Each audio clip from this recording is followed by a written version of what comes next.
We tryna get you old now, viral online. Truthful lies, say it loud, say it clear. Left the streets when you need you here. Quarters of vision, fit your focus, kids. Break generational suffering. Truthful lies, say it loud, say it clear. Left the streets when you need you here. Quarters of vision, future focus, kings. Break generational suffering. We don't profit off death. We don't clap for destruction. We here to build men, Not bury boys. not bury boys.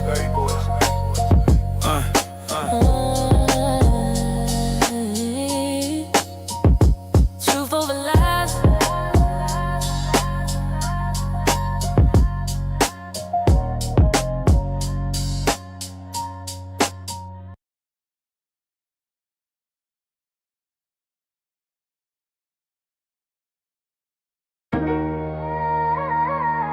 Another young life lost to street violence. Yeah. This ain't entertainment. This is an intervention. If the truth hurt your feelings, it probably needed to be said. Yeah, truth over lies. We don't glorify pain. After streets, tryna break them chains.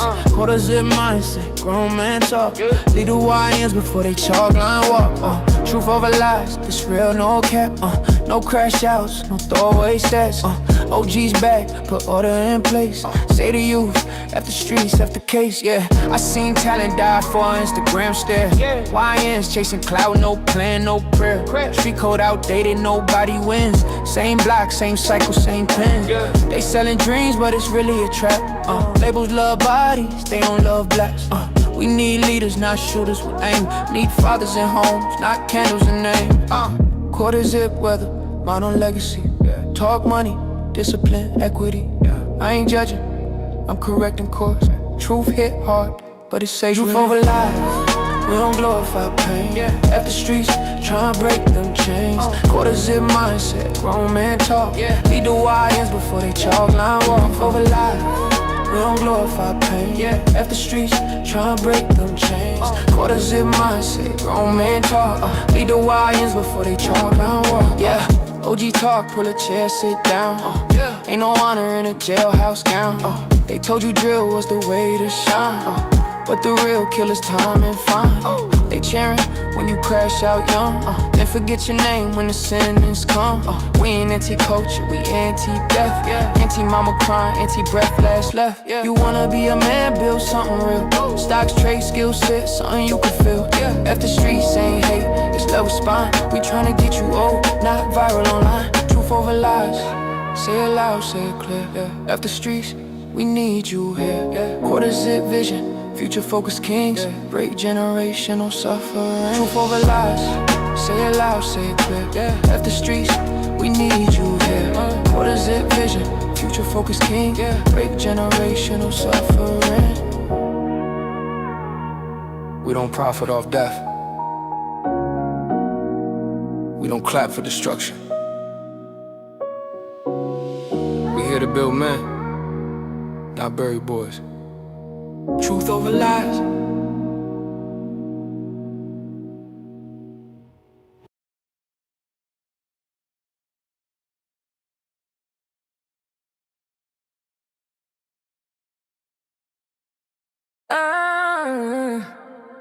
Truth over lies. Truth over lies. We see through the disguise. They keep us distracted while the world's on a fire. Truth over lies. Global games ain't playing. If we don't stay focused, we'll never get our land. They talk world peace while they loading the weapons. Same script, different villains, same global direction. US pointing fingers that is well on screen, but the real war invisible, messing with minds of the people we seen. They say pick a side, red or blue, while the money keep printing and the truth stay new. Black folks caught in the middle of a chessboard play. Entertainment distractions keep us arguing all day. like they don't want unity, they want noise. They don't want leaders, they want angry boys. Scrolling, debating, beefing online. While rapper put action get better in the headline. Truth over lies. They selling fear on the news. If we don't see the pattern, we'll keep falling for the rules. Truth over lies. Same empire, new face, so distracted people never win the race. They weaponize conflict, divide the globe. Sanction, invasion, money controls, but tell Black America to stay entertained while generational path never got reclaimed. Reparations ain't charity, it's a debt. Stolen labor, stolen land, don't forget. They want us beefing over nonsense and cloud. While the real conversation never comes out. Peace ain't possible without truth involved. You can heal a wound you refuse to resolve. So we stand locked in, eyes wide open. No distractions, we decoding what's spoken. Focus, they want us blind, unfocused. We too old to be hopeless. No more smoke screens, no more circus shows. Truth over lies. Truth over lies. They selling fear on the news. If we don't see the pattern, we keep falling for the rules. Truth over lies. Same empire, new face, so distracted people never win a race.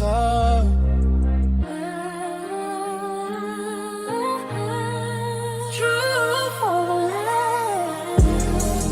Mr. Walker, truth over lies. World politics, lack of focus, no distractions.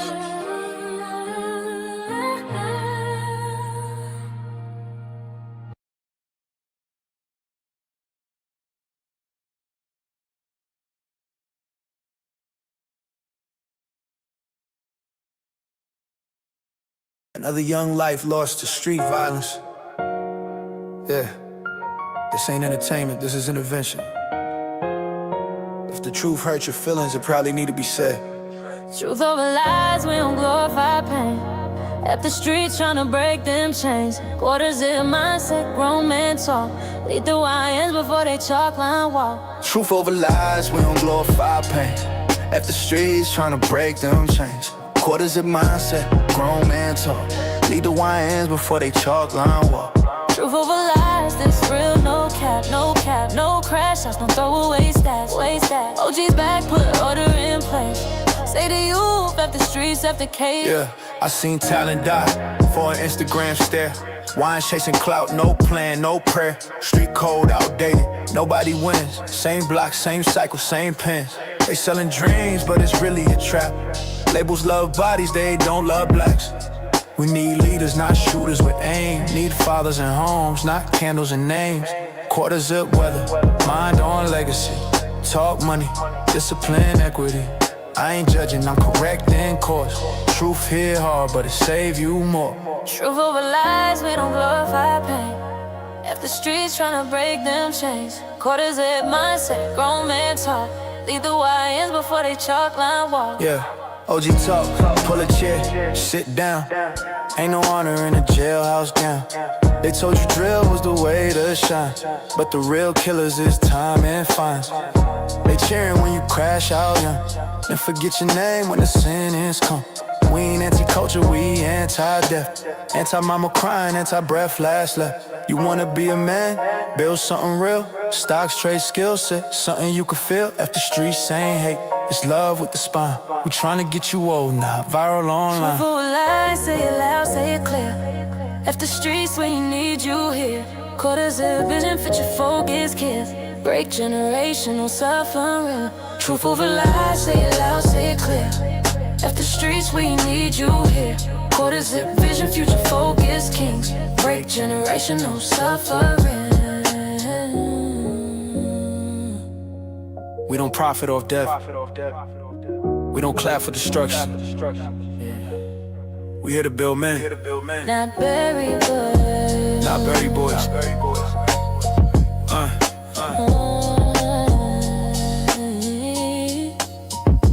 Truth over lies.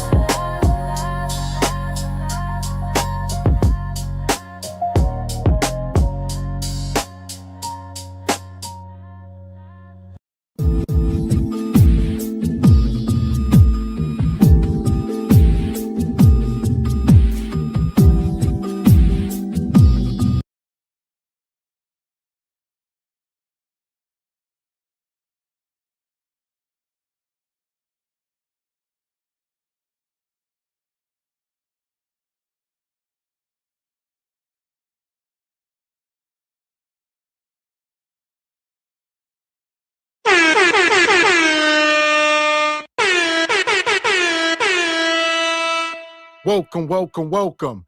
Live Tuesday, Truth Over Lies, brought to you by God before the horse production. We live. Welcome to God before the horse production. How you feeling tonight, Mr. Walker? Yes, sir.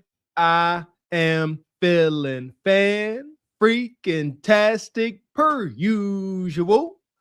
Good evening, ladies and gentlemen, L Nug Nugs and Lay Bonquishas. Welcome to Cart Before the Horse, Truth Over Lies.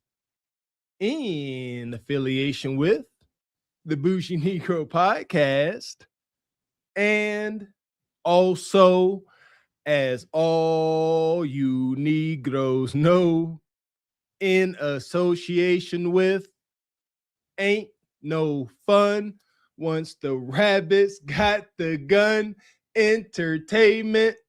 What's going on with you this fine Truth Over Lies Tuesday? I got beans and bologna. Welcome in. Truth Over Lies. Also, Cart Before the Horse family. We are simulcasting this evening. All right, it's a later show, so y'all know we're gonna cook up. We got something. We're about to cook up. Listen here, no matter what channel you are watching from, come all this fine April 7th, 2026. You know what it is. Gavin X and I are very much still in the mix, reporting live to you jive chickens with Truth Over Lies. So many lies and false truths being spread around. What's the actual truth? Well, we got some truth over here over at Truth Over Lies. That part. Yeah! Boom, shakalaka! So if you're just coming in, make sure you hitting the like button.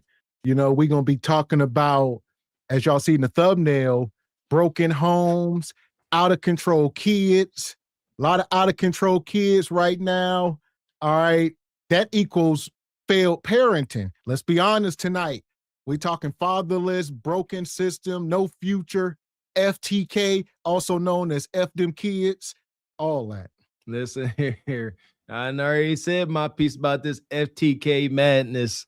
You know, that's why we are here. Folks went around in droves saying F these kids. And guess what? The kids are now actually effed. They're fudged. Fudged beyond repair, so it seems. Who's accountable? Who's responsible for the madness and mayhem spreading around? Is it on them all by themselves? Or do we all take some accountability in the madness? Look at that. I don't like that, but the imagery is true. No fathers, no future. That's proven to be very, very true. So that's going to be a lot of the conversations tonight.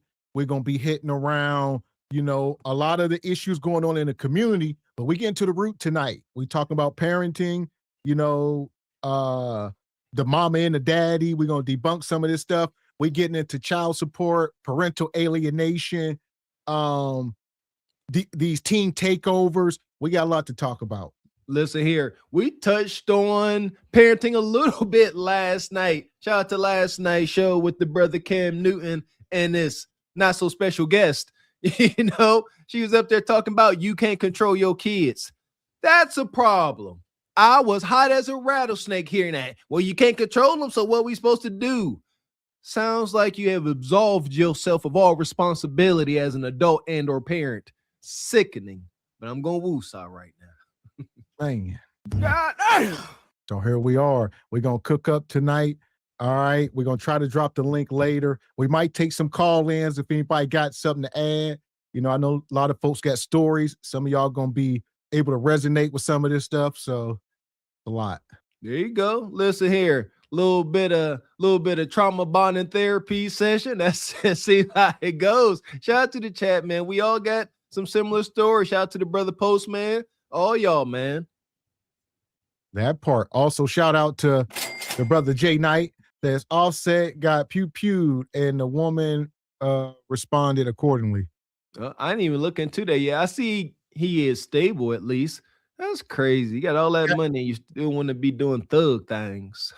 Yeah, he said he got hit in the buttock. That's play.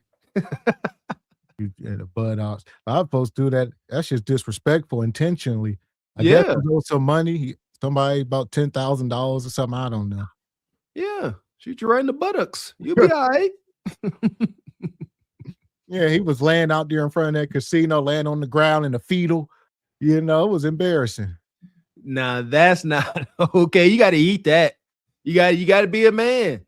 Come on now. You can't just be giving it to the Lord. Oh, I'm here. I'm just in the fetal position. Because what happens when you survive? You see? Now you gotta live with that shame, and you just relinquish all your masculine reserve onto the pavement. Man, the buttock. So here we go. Nonetheless, hit the like button. Like I said, we got some stuff to talk about. Broken homes. That's gonna be the first stop. So we getting into it, folks. Here we go. Oh boy.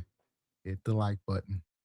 Hey, stop. I can't do this Just, no I'm more. gonna come talk to you in a second. Stop. You threatened my kid. Stop.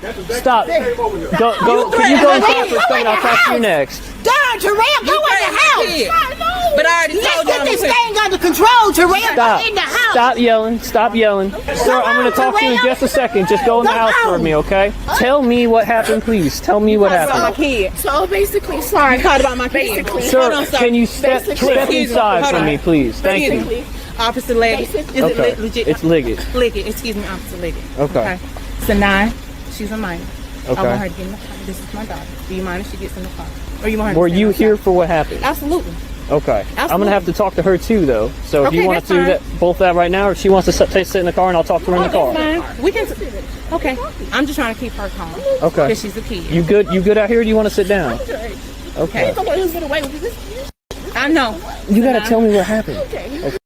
All right. So what we are witnessing, you know, is a co-parenting situation, some kind of kid drop off. Everybody there, mamas and daddies.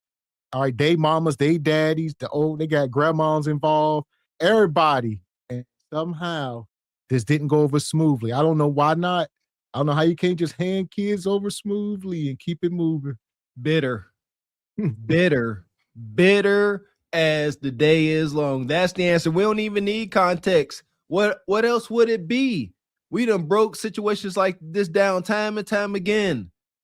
If the dad, he gonna go lick his wounds, whether he done moved on or not. It's the burden of man. He gonna be a man. The mom, on the other hand, if life ain't going well, she ain't moved on, especially she find out he got a new girlfriend or something, it becomes the bitter baby mama's mission. Forget the kid, F the kid. It becomes her mission to cause turmoil in everybody's life, especially the baby daddy. Okay. Listen, she's a very Here, we're girl, gonna face this but way so she's I can quiet. see everybody. So when she finally snapped, she snapped. Okay. And she's tired of it. Okay. This is a 17-year-old. She's tired of everything. And she's trying to defend me, her mother. Okay. That gentleman, he's not even a man, but that person with the Stop. Come on, guys. You're making this worse. Listen, you are on a student. You have scholarships. You understand? You're not about to mess up your scholarship. So at the end. All right, here we go. All right, more context. I thought it was a baby. This is a damn near grown child, 17-year-old, and the kid crashing out in honor of mom. So they sitting there, we can't stand that man. The man that skied up in you, her daddy. Well, the kid over there, I'm about to crash out on him. What is y'all talking about? This is the energy in the mom's house. She nurtures this violent energy towards the dad. They say being nasty. She say, ain't even a man.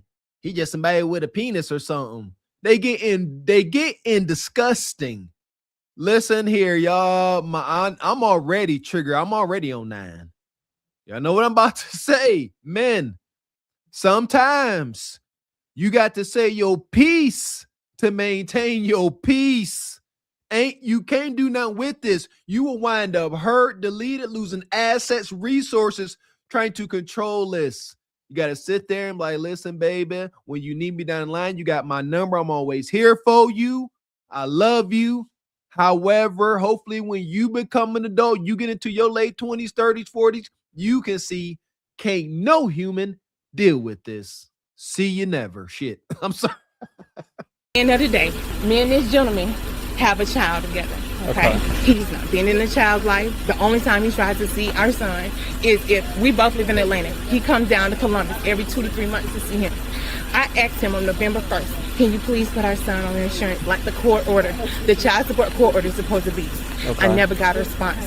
I saw him. I walked in. First of all, when I dropped our son off, I didn't know he was going to be here. I came back. Mr. Dupree, which is my son's grandfather, answered the door. I said, I don't want to come in because I'm angry. I just want my son. How old's your son? He's 3. He's in the car. Okay, so you. All right, this is wild. So he got 2 kids by this, at least 2 kids by this crazy woman, or maybe 1 kid. I don't know if the 17-year-old is his. We don't know. Maybe that's his stepkid trying to crash out on him. But the 3-year-old is his. So I'm gonna say that other one probably ain't. That's why she all disrespectful like her mama. And the boy is in the car. So she said he was supposed to put the kid on his medical insurance via the court order. What that got to do with the price of you know what in Crenshaw? Seriously, what that got to do with this situation now? You see, having court on the concrete, as Mr. X say, got to build a case against them.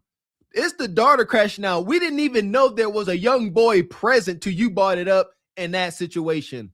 Why are we here now with the daughter very upset, snapping and crashing out? Why is this?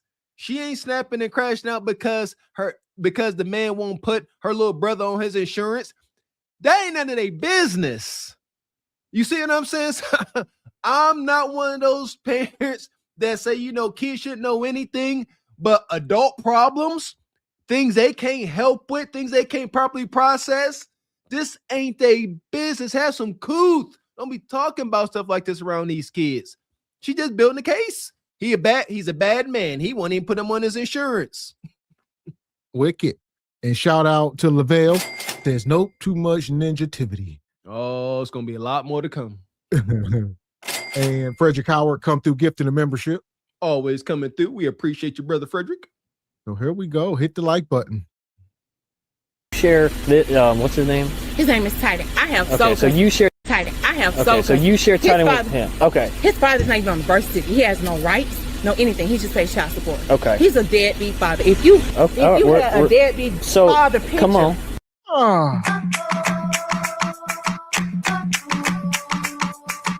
The system is broken. It always has been and always will be, because it's a cash grab for everybody besides men. I mean, men of all races, but we're going to stick for brothers right here. She going to say he ain't nothing. He on the birth certificate. He paid child support, but he has no rights. That's wild as hell. Why would you accept his money? I mean, come on now. Like, that's wicked as hell. Yeah, he just paid child support. He need to pay and shut the hell up and listen to me. It ain't worth it. It's not. I know a little something about something. You better just licking your wounds and letting them have it. When it may take 5-10 years. Hear me out, man, that's going through this. You got to grit your teeth and bear it and just be done with this situation for now. Absolute minimal contact and properly document everything. That's a part of your burden as well. That's going to cover your own butt. Document everything, every phone call, every text, every dollar given, just so you can have a leg to stand on when the time comes. That's what it's all about. But what do we say, man? Protect your seed. Don't be playing your seed in tainted soil, because now you got to play these reindeer games. I feel bad for the brother. However, suck it up, ninja. It'll be him. Okay. So I came to get Titan. It's not about. His father's not even on the birth certificate. He has no rights, no anything. He just pays child support. Okay. He's a deadbeat father. If you son. He's 3. He's in the car. Okay. So you share what's his name? His name is Titan. I have so you share Titan. I have so you share Titan with him. Okay. His father's not even on the birth certificate. He has no rights, He's not on the birth certificate and has no rights. This is what I thought she said he is. Yeah, I did too. He's not on the birth certificate, has no rights, but he pays child support. Man, I know some of us don't like going to places, hospital, courtrooms, police stations, PTSD. We get it. You have to go. You have to get a blood test. You need to go to the courthouse and get your rights. Because like she said, you have no rights. You ain't even on the birth certificate, but you paying child support. How, Sway? Was they married? Now, I know if they married, granted, if you married, you are automatically assumed paternity until proven otherwise. So even if your wife go out and cheat on you with another man, it's assumed to be your kid because y'all married. You have to prove otherwise. Help it, Lord. Golly, the pain. And listen here, fellas, as men, we can acknowledge that hurts. That hurts down to the bone marrow. But these sisters don't care. Sisters like this, she's sitting there diddling herself to the thought. I truly believe that today's modern, wicked, jaded, bitter baby mama, she still believes in the idea of, what is it, 3/5 a man? Yeah. She like, these ninjas 3/5 a man. He a deadbeat. He's a nobody. He can't even sign in the birth certificate, but he's still gonna pay me my bread. Today's modern bitter baby mama does not mind putting her brother back into bondage via the system. She loves it. She getting off on it. She loves this. What's her desired outcome? Does she want resolve?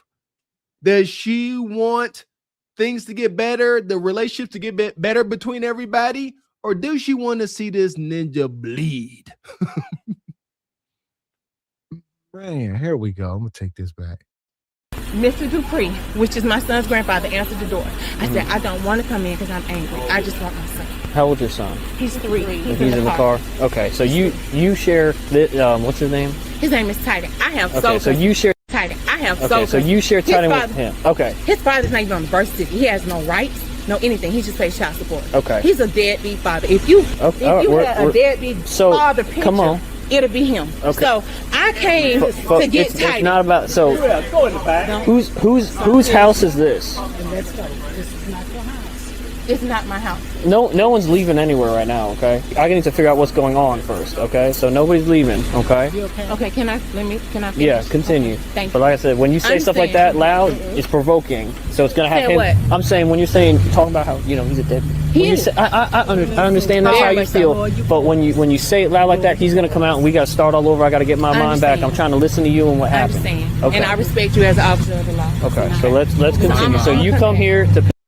You a lie, and the truth ain't in You you. don't respect nothing. She out here all unkept, out here looking like a damn Cynthia doll. Just Kudakata, probably on funk. Y'all know what it is. I'm over it, man. Bad. Oh my goodness. You know what? It's sad, sisters.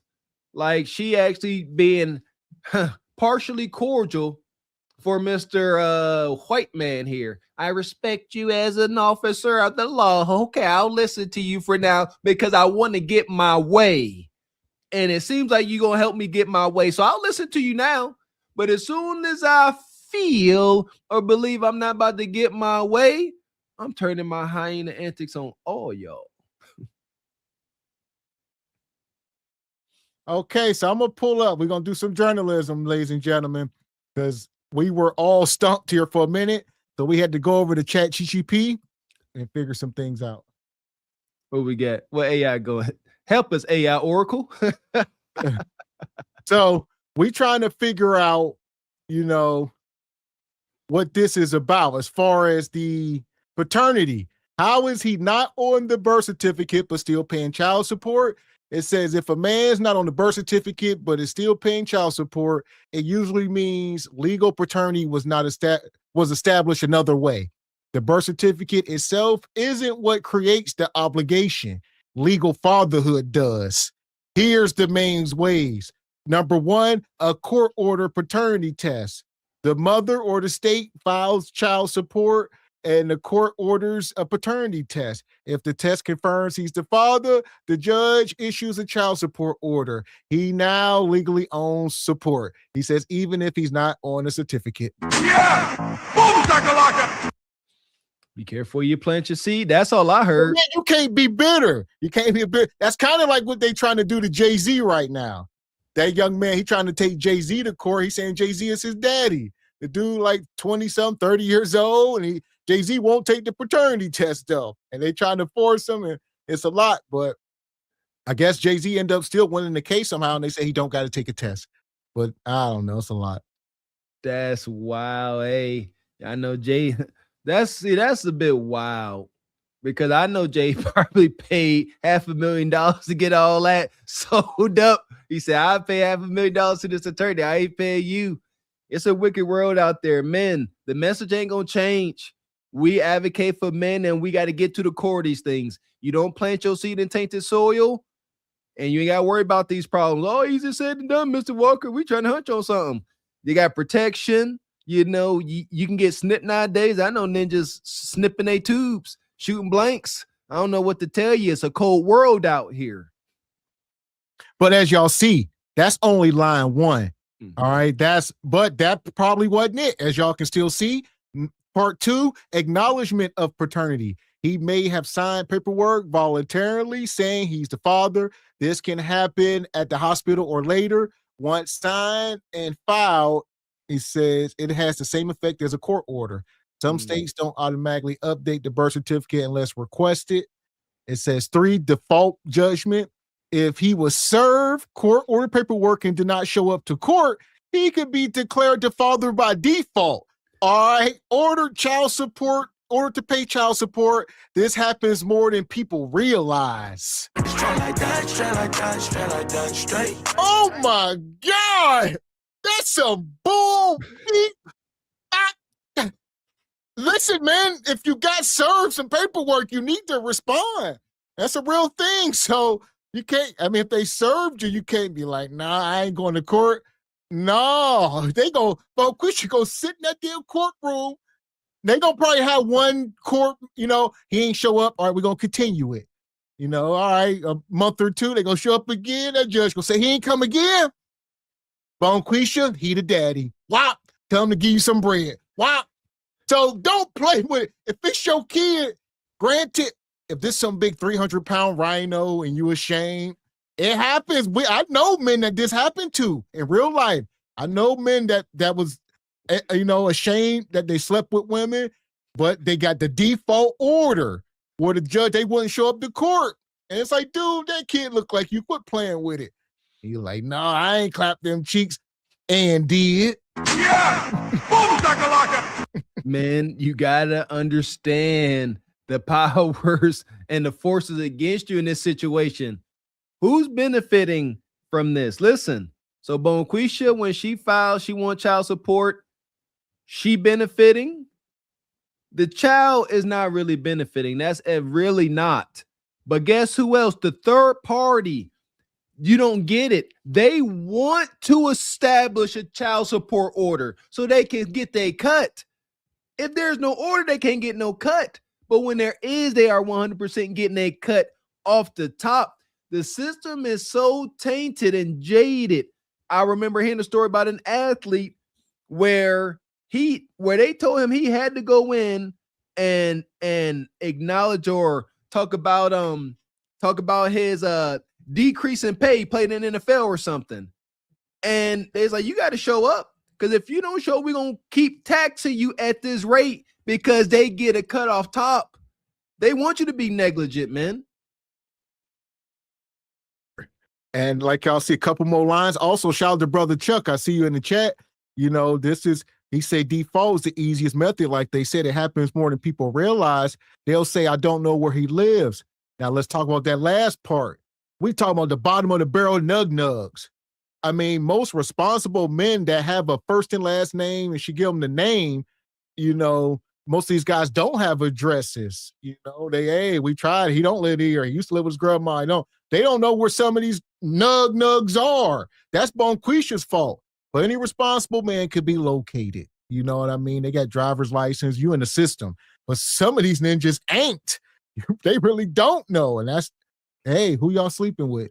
You know what's crazy? You said that's Bonquisha's fault. Don't look like it to me.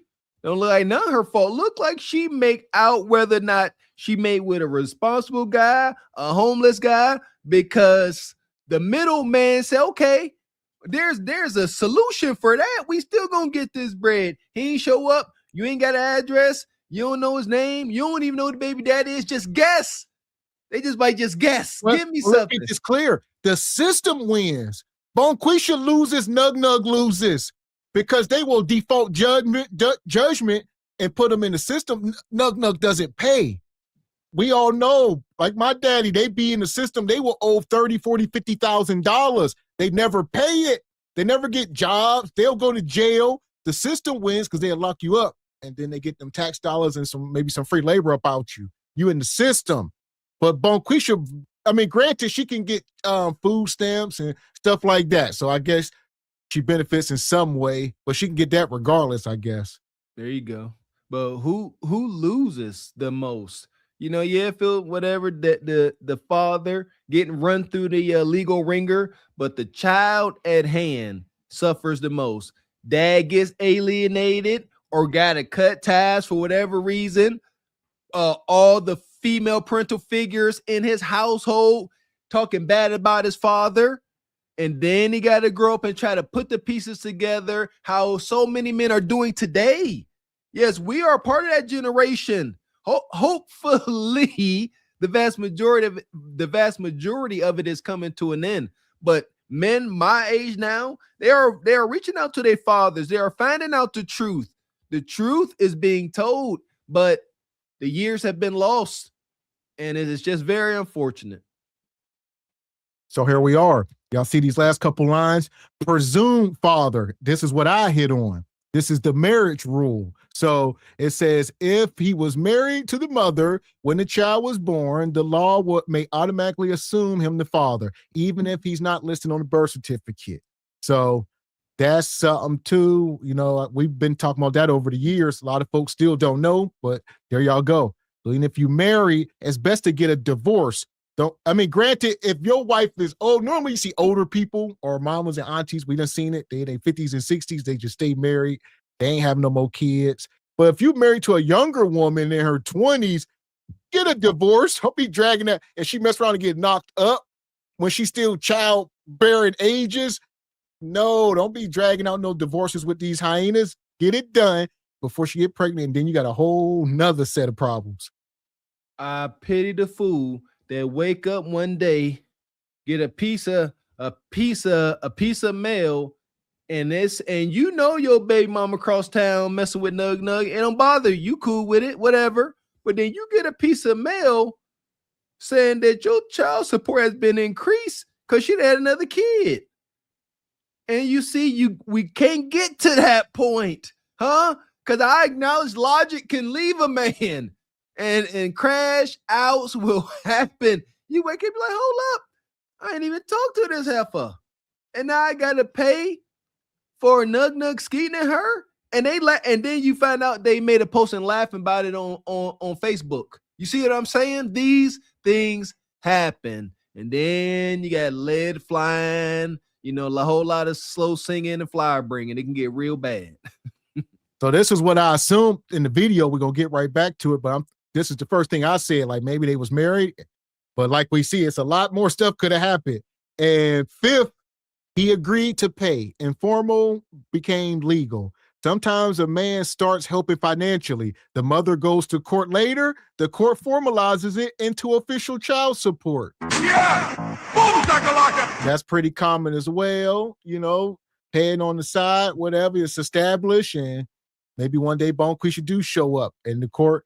But you're already paying, so it is what it is. Either it's going to go. She might end up effing herself. We've seen a lot of times where, you know, you be helping out with the kid, paying child support, doing little twos and fews and everything. And Bonquisha get bitter, say, I'm going to go down here and get more. And then she end up getting 50% less, but then start begging for more. When it's like, no, you had a better agreement. You didn't even know. A little bit of karma, a little bit of justice in these messed up situations. Yeah, I like those stories. This ninja been giving you $1,200 a month off the strength, off of just love. And then you're like, you know what? This ain't enough. I need 2 whacks. Then he's like, whoa, you taking me to child support? He like, I'm just, what we doing? Couldn't find out now he only owe you $450 a month. You're like, that's a bet. Enjoy. So here we are. So the net of it says key points, child support is based on legal paternity, not a damn birth certificate. That's something we gonna keep with us for years to come. Legal paternity, not a birth certificate. If someone is paying and was never legally proven the father, they can request paternity tests, potentially challenge or modify the order depending on the state and the laws, but we doubt it. So I think we all just learned something here today about this whole paternity. And tonight, as the show going along, you know, we learning something. You muted. But yeah, so here we are. Yeah, for sure. Definitely. I had no idea. I thought that birth certificate reigned supreme. I would have to imagine a lot of us did, but no, not the case. So here we are. I'm gonna pull this back up, hit the like button.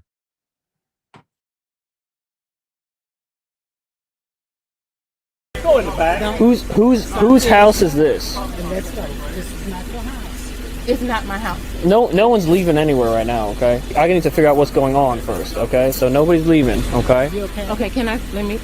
Yeah, continue. Thank you. But like I said, when you say stuff like that loud, it's provoking. So it's gonna have him. What? I'm saying when you're talking about how, you know, he's a deadbeat. He is. I understand that's how you feel, but when you say it loud like that, he's gonna come out and we gotta start all over. I gotta get my mind back. I'm trying to listen to you and what happened. I understand. Okay. And I respect you as an officer of the law. Okay, so let's continue. So you come here to pick up the child. I'm just gonna stick or drop off the child. Okay.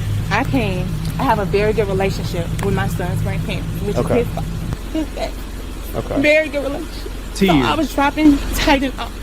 I saw my son's father car here. I got upset because I know when he does not do for our son, no birthday, no happy birthday, no Christmas, no visitation. We live 25 minutes from each other in Atlanta. No nothing. Okay. The only time he sees Titan is if he's hearing his parents out. He'll come down to his parents' house to see Titan. And it upset me because it's a single mother. I try to do the best I can. And for him to play. No, maybe he don't want to be around you. Tell the whole story. It's terms and conditions. The birthday party, you gonna be there somewhere you playing. Christmas, he got to come to your house and bring the presents to your house and sit in your living room while you supervise it. Tell the whole truth. So he like, if you drop him off at my mama's house, I'll go over there and see my kids, but I'm not coming around you. That's the thing. She want to have these family outings where she present, and hell no. Give me my kid. But like he said, he ain't on the birth certificate. He got no rights. So he can't demand his kids. He got no weekends, nothing. He has nothing that she dictates everything because he has no rights. So you can see the kid, but you got to come over my house and I'm going to sit right here and watch you. Absolutely not. Smart on him. Yeah. See, he said, drop the kid off at my dad's house. Y'all got a great relationship and all that. That's a whole nother story. It drop him off at my pop's house, and that's what we gonna do. But she like, no, like Miss X said, she want her baby daddy to knock on the door, all right, all somber with gifts and bread, and she gonna open the door, and she gonna say, leave your nuts outside. They ain't loud in here. Yeah. And come sit down. Matter of fact, sit on the floor, Indian style. Pure emasculation. That brother said I ain't having that. All right. We gonna either do this cordial, but I ain't about to sit there and be emasculated to the ends of the earth just for your pleasure. Can you imagine sitting in her living room? You sitting there trying to talk to your kid. She constantly insulting you in the kitchen. Yeah, that deadbeat, that deadbeat, this and that. He ain't ish. And you sitting there got to be cool, playing with just act like you can't hear her, calling you everything but a child of God. Absolutely. Or she telling you how to play with your kids.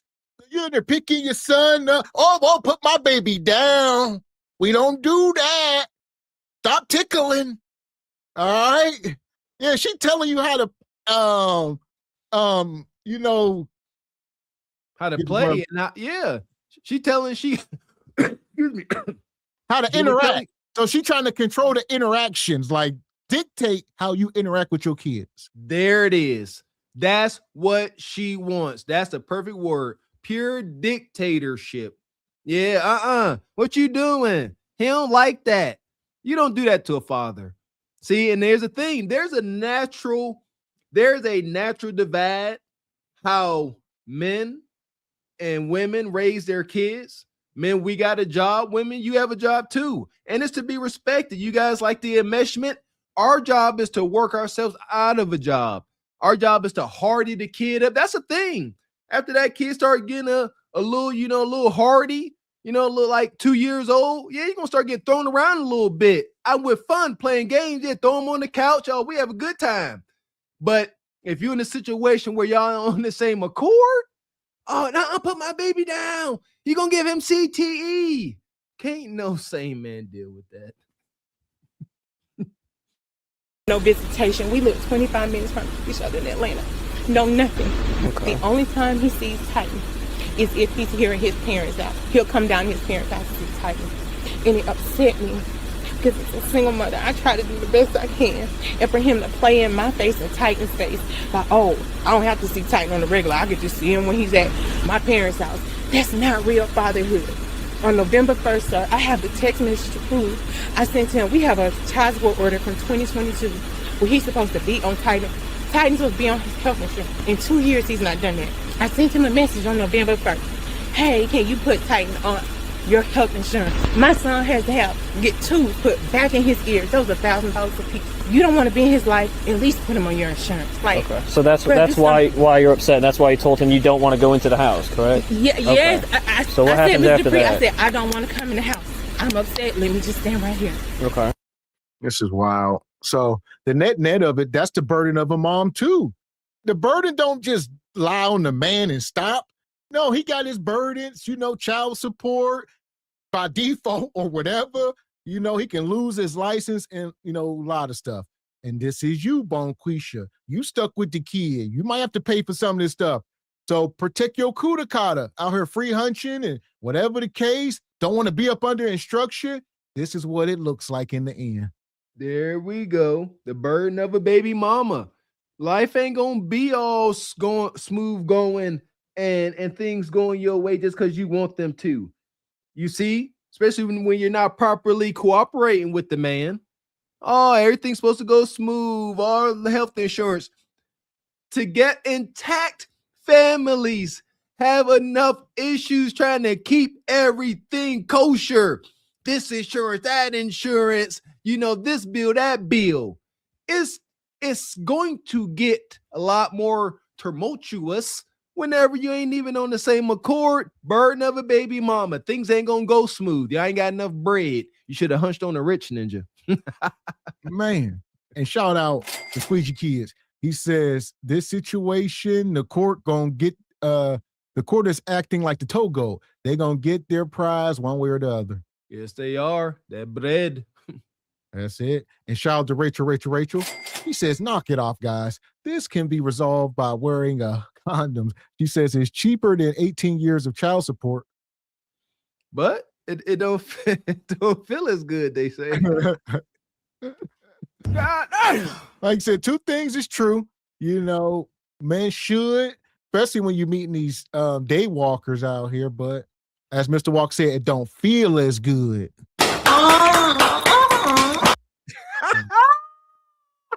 And them guts feel different. Shout out to Mr. Incredible. Been a member 5 months. Says, what up, ninjas? It's been a minute. Good to see you, Mr. Incredible. Money. And he also gifted 5 memberships. Appreciate you, brother. Everybody got one of those no-cost memberships. Make sure you thank Mr. Incredible and re-up at the end of your no-cost month. Yeah! But nonetheless, but like you said, on a serious note, yeah, more men should practice, wearing hubs. But, that ain't 100%. But yeah, no excuse. You should.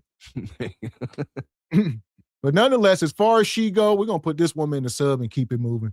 expeditiously. The passengers of the doomed Titanic sub spent their last moments in total darkness looking for bioluminescent creatures out of the small window and listening to their favorite music. The new details of the 5 passengers' final moments have been revealed by the wife and mum of the father-son duo. Wade in the water, wade in the water, diamond, wade in the water. Something's gonna trouble the water. You better wade in the water. Yeah, man. Listen, y'all gotta have better discernment, man. Seriously, like, what y'all be getting into. Can't let that thirst. I seen that she probably got a twag. She probably dragging a twagging, when she get all done up, and the lights down low and the liquor flowing, she probably look like something. I get it, but you got to use your better judgment because you see what the outcome is when you don't. That part. And not only the men, women. We on everybody's tops tonight. This woman says having a deadbeat dad affects our mental health. That chest tattoo affects your mental health. I just want to say that he treats my baby so bad. He treats her so bad.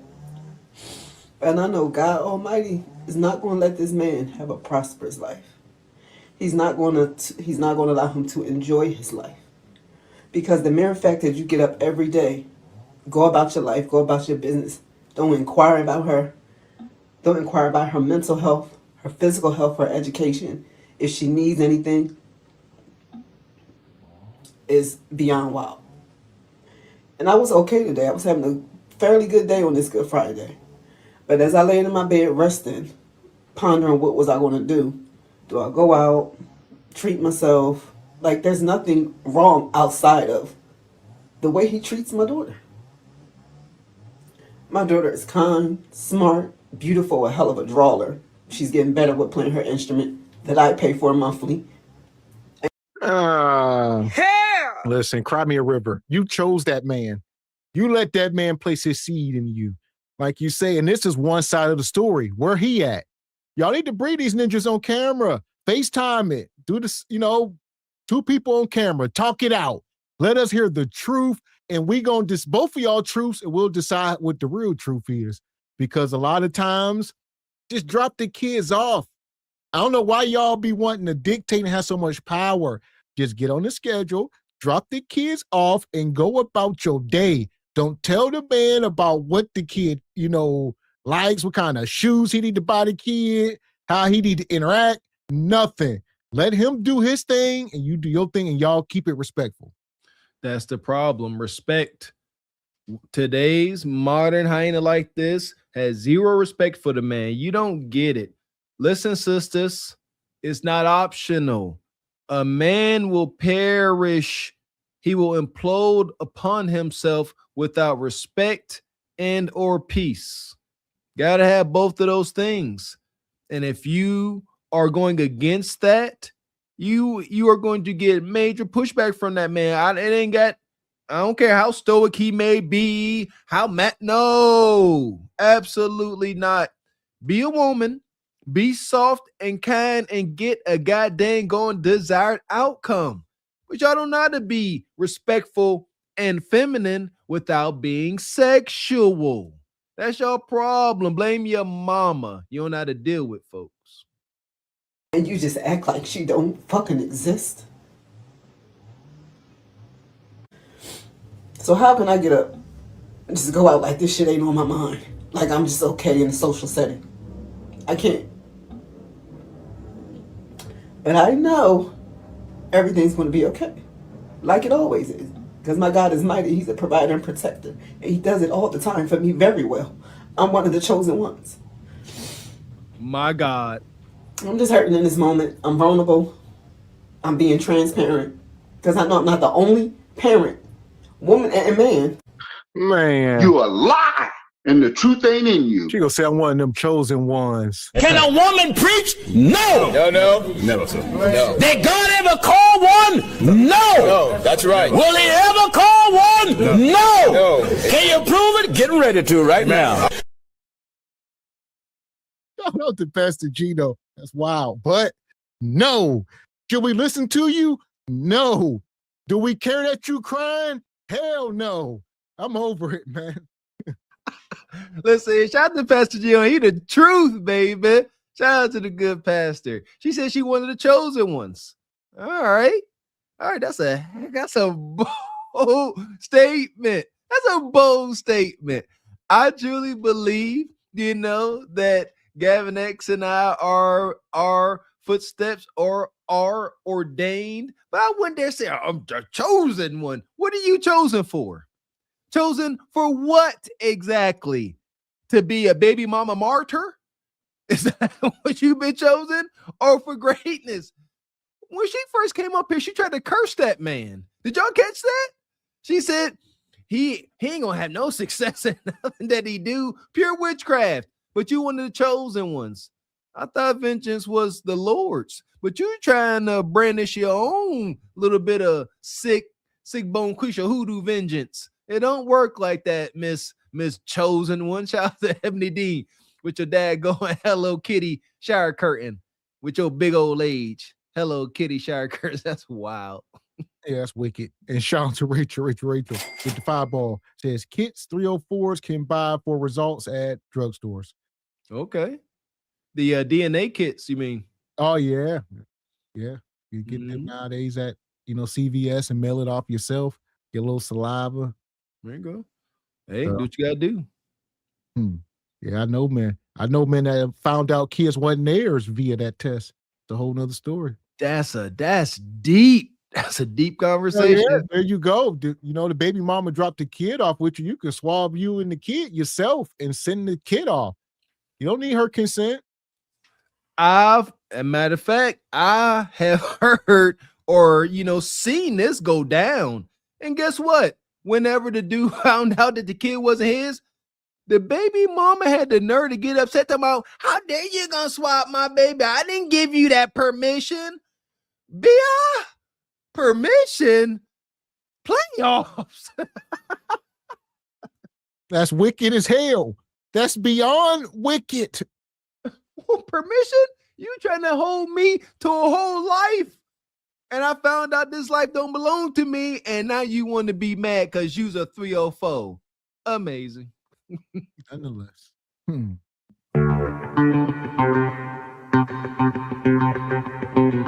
And shout out to Mr. Incredible with the 20 ball.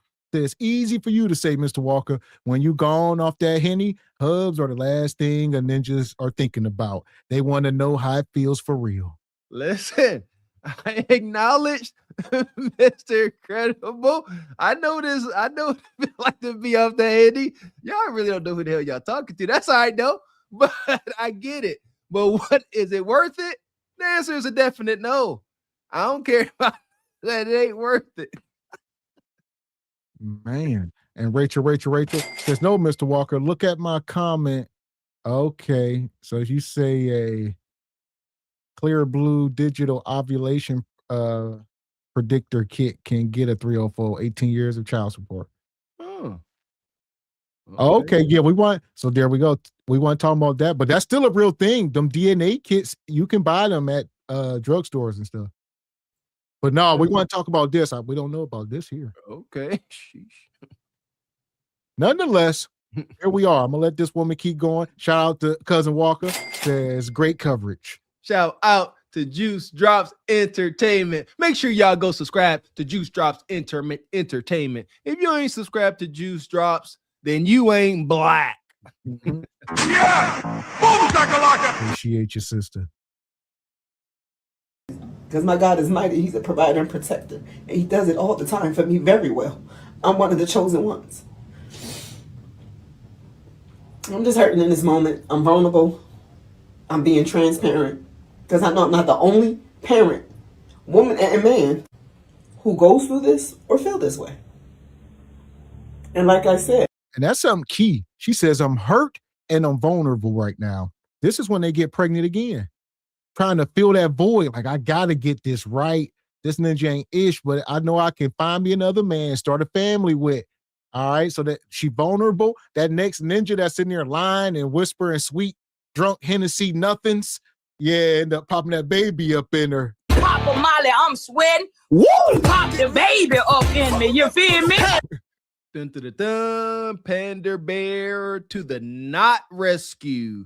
Gonna run up in her, all in her ear. And I know he hurt you, huh? These ninjas ain't ish. Dirty macking on 10. He ain't ish. I ain't like that. You see what I'm saying? Me and my baby mama got a good relationship. See what I'm saying? I'm different. Yeah, I'm different. Whoever will never have a prosperous life as long as you fuck your children over who did not ask to be here. You will never have a prosperous life. Is that a picture of her pregnant back there? How the hell none of y'all caught that? Or did she just swing the camera? What the fuck? This is wild. Yeah, y'all are narcissistic. It was always there, but it was never in view like that. It was cut off. What in the unholy Hades? Y'all keep skipping the step. You're supposed to be wed and establish, a hardcore spiritual, legal foundation, something solid before you get knocked up and posting maternity pictures on the wall. Y'all just want to be pregnant. That's all. Just want to be pregnant. I've heard Bonquisha say that. I've heard Bonquisha say, I like being pregnant. Yeah, I love being pregnant. They say they. Yeah, it's wild. And Mr. Incredible come back, says she not the chosen one. She just needs to choose better. That's what God told her. She just wasn't listening. And what she heard, and her perception is reality, Mr. Incredible.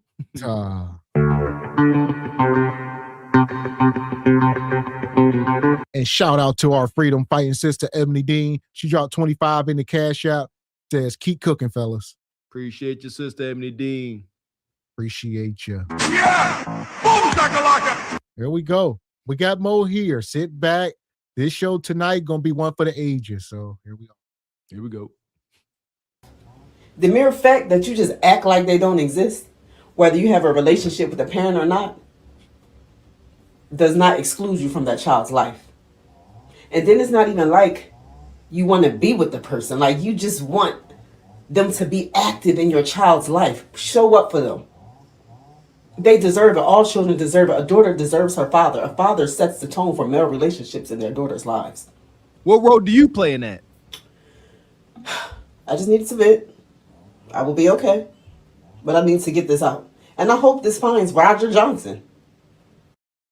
Just a food for thought, mamas. You shouldn't be upset when your kids' dads don't help y'all with these kids and choose to be deadbeats. They're actually saving you and the kids. You got to think about it. I mean, and I hate when people say, y'all should have chose better dads. Do you think if these men showed us these colors while we were in relationships with them, we would have had kids with them? Do you think if my kid's dad showed attributes and examples of deadbeat, I would have had kids with him?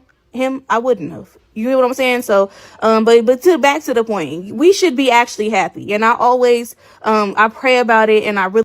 You a liar. That's a lie. You a lie, and the truth ain't in you. Do y'all think, she says, why I let a deadbeat be a deadbeat? She just let him be. All right. Did y'all think she knew just because he had 5 other baby mamas? He told her they was toxic and he was a good guy. She believed him. And then she found out, nah, he actually the toxic one. When are y'all sisters going to start to acknowledge that you are the ones that indeed are now thinking with y'all little head? Whole little man in the boat, his little head. That's the only thing y'all running y'all logic through. Do it feel good? Okay, you can get these raw cheeks. I actually heard when Bonquisha say you can't pick your baby daddy. She said, I wish you could pick your baby daddy. And she was serious. The gynocratic echo chamber is so goddamn going delusional and toxic that common sense has completely left. She talking about think about it. Think about what?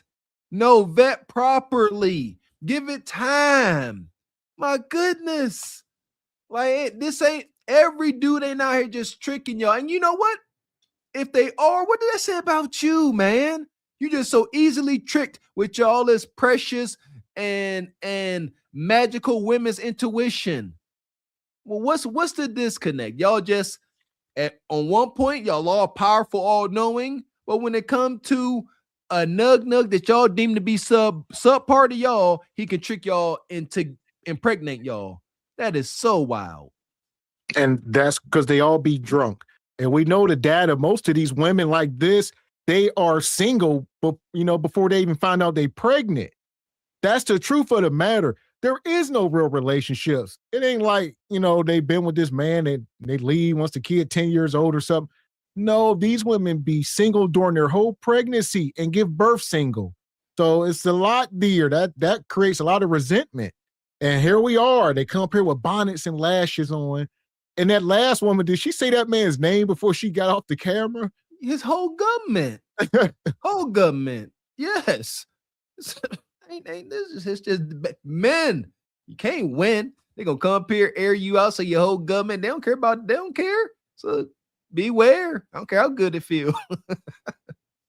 Let it go and let God have it, because I had to realize, even if he was in their life and he was like a good dad, looking at the lineage of men that he has beside him, like his father, his uncles, the people that are really in his life, they are not good people. They're not good men. So I had to sit back and realize, like, even if he was in their life, they would grow up to not be good men. They're not good role models.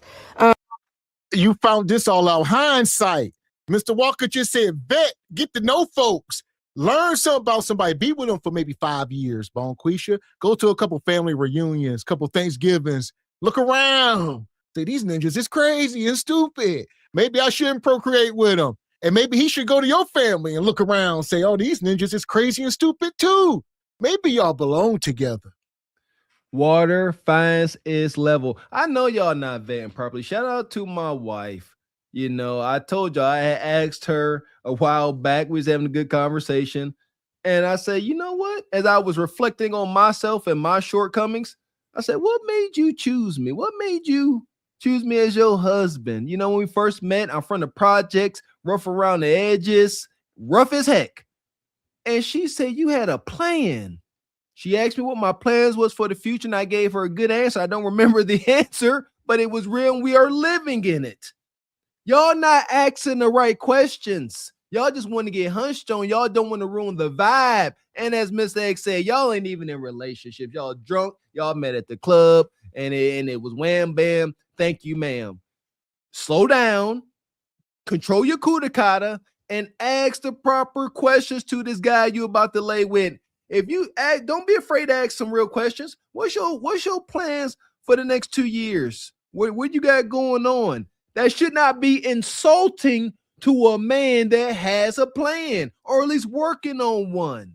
But if he like, look, chill, I ain't even on that kind of time. Abort the mission, sister. Abort the mission. Ask the right questions, and if he don't answer correctly, soothe your kudakata and walk away.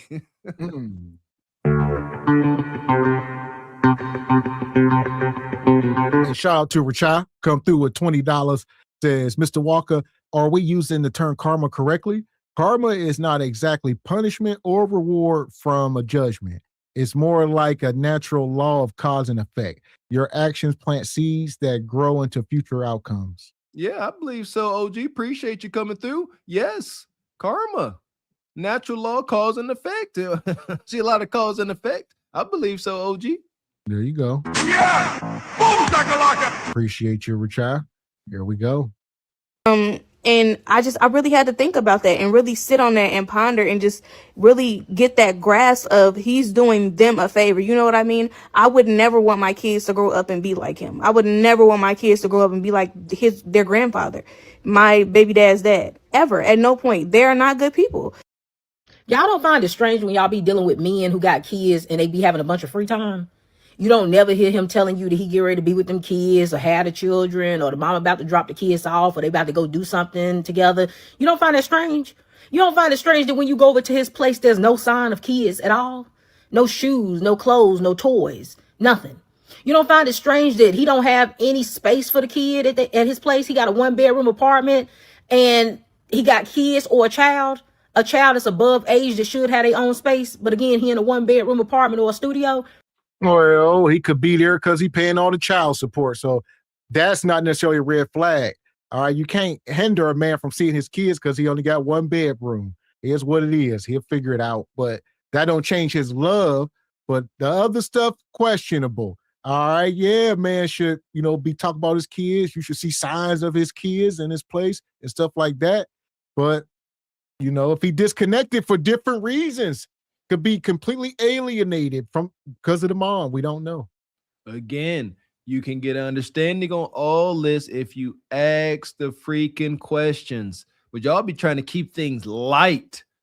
And if you were going to keep things light, i.e. keeping kids out of it as well, okay. But you ain't keeping it light. So that's another thing. If you ain't about to get impregnated, you ain't got to know all this business. I get it. Y'all just having casual encounters as y'all doing. You can move on with your life. But you can't move on with your life because you ain't no casual encounter. So you need to stop being so casual about the conversations. You don't find that strange? I find it very strange. It's definitely giving weekend father. It's definitely giving babysitter, right? If that baby mama got to drop off a bag when she give him the child, he's absolutely a babysitter, not a father. He is not active in that child's life. If that child ain't got clothes over his house, that child don't have toys and stuff over the house, if they are younger, like there's a problem. There's a problem. He ain't as active as he acting like he is. And a lot of y'all women truly don't care, right? You truly don't care how involved he is with the other children that he got, just as long as if you have a baby by him that he active with yours. But guess what? Bingo. Newsflash, if he ain't active with them kids, he probably ain't gonna be active with yours either. But a lot of y'all so silly, you have to wait until the shoe is on your foot and you get to see that he a weekend father or a babysitter on your own for you to. Or marry before you carry. Oh, that's a crazy thought. Then let me see if this ninja's serious and he gonna put a ring on it before he pop a baby in me. Y'all goofy as hell. Y'all just moving cart before the horse backwards. I don't get it. Listen, it's not a part of the culture, Mr. X. F them kids. Marriage is taboo today. The culture made it taboo, and it's unfortunate. I'm starting to lose hope. Like, that's why I have slightly altered my message. I'll say marriage or serious relationships today because it is what it is. The dating and relationship waters are so murky. I don't know how y'all see y'all hand in front of y'all face trying to navigate it.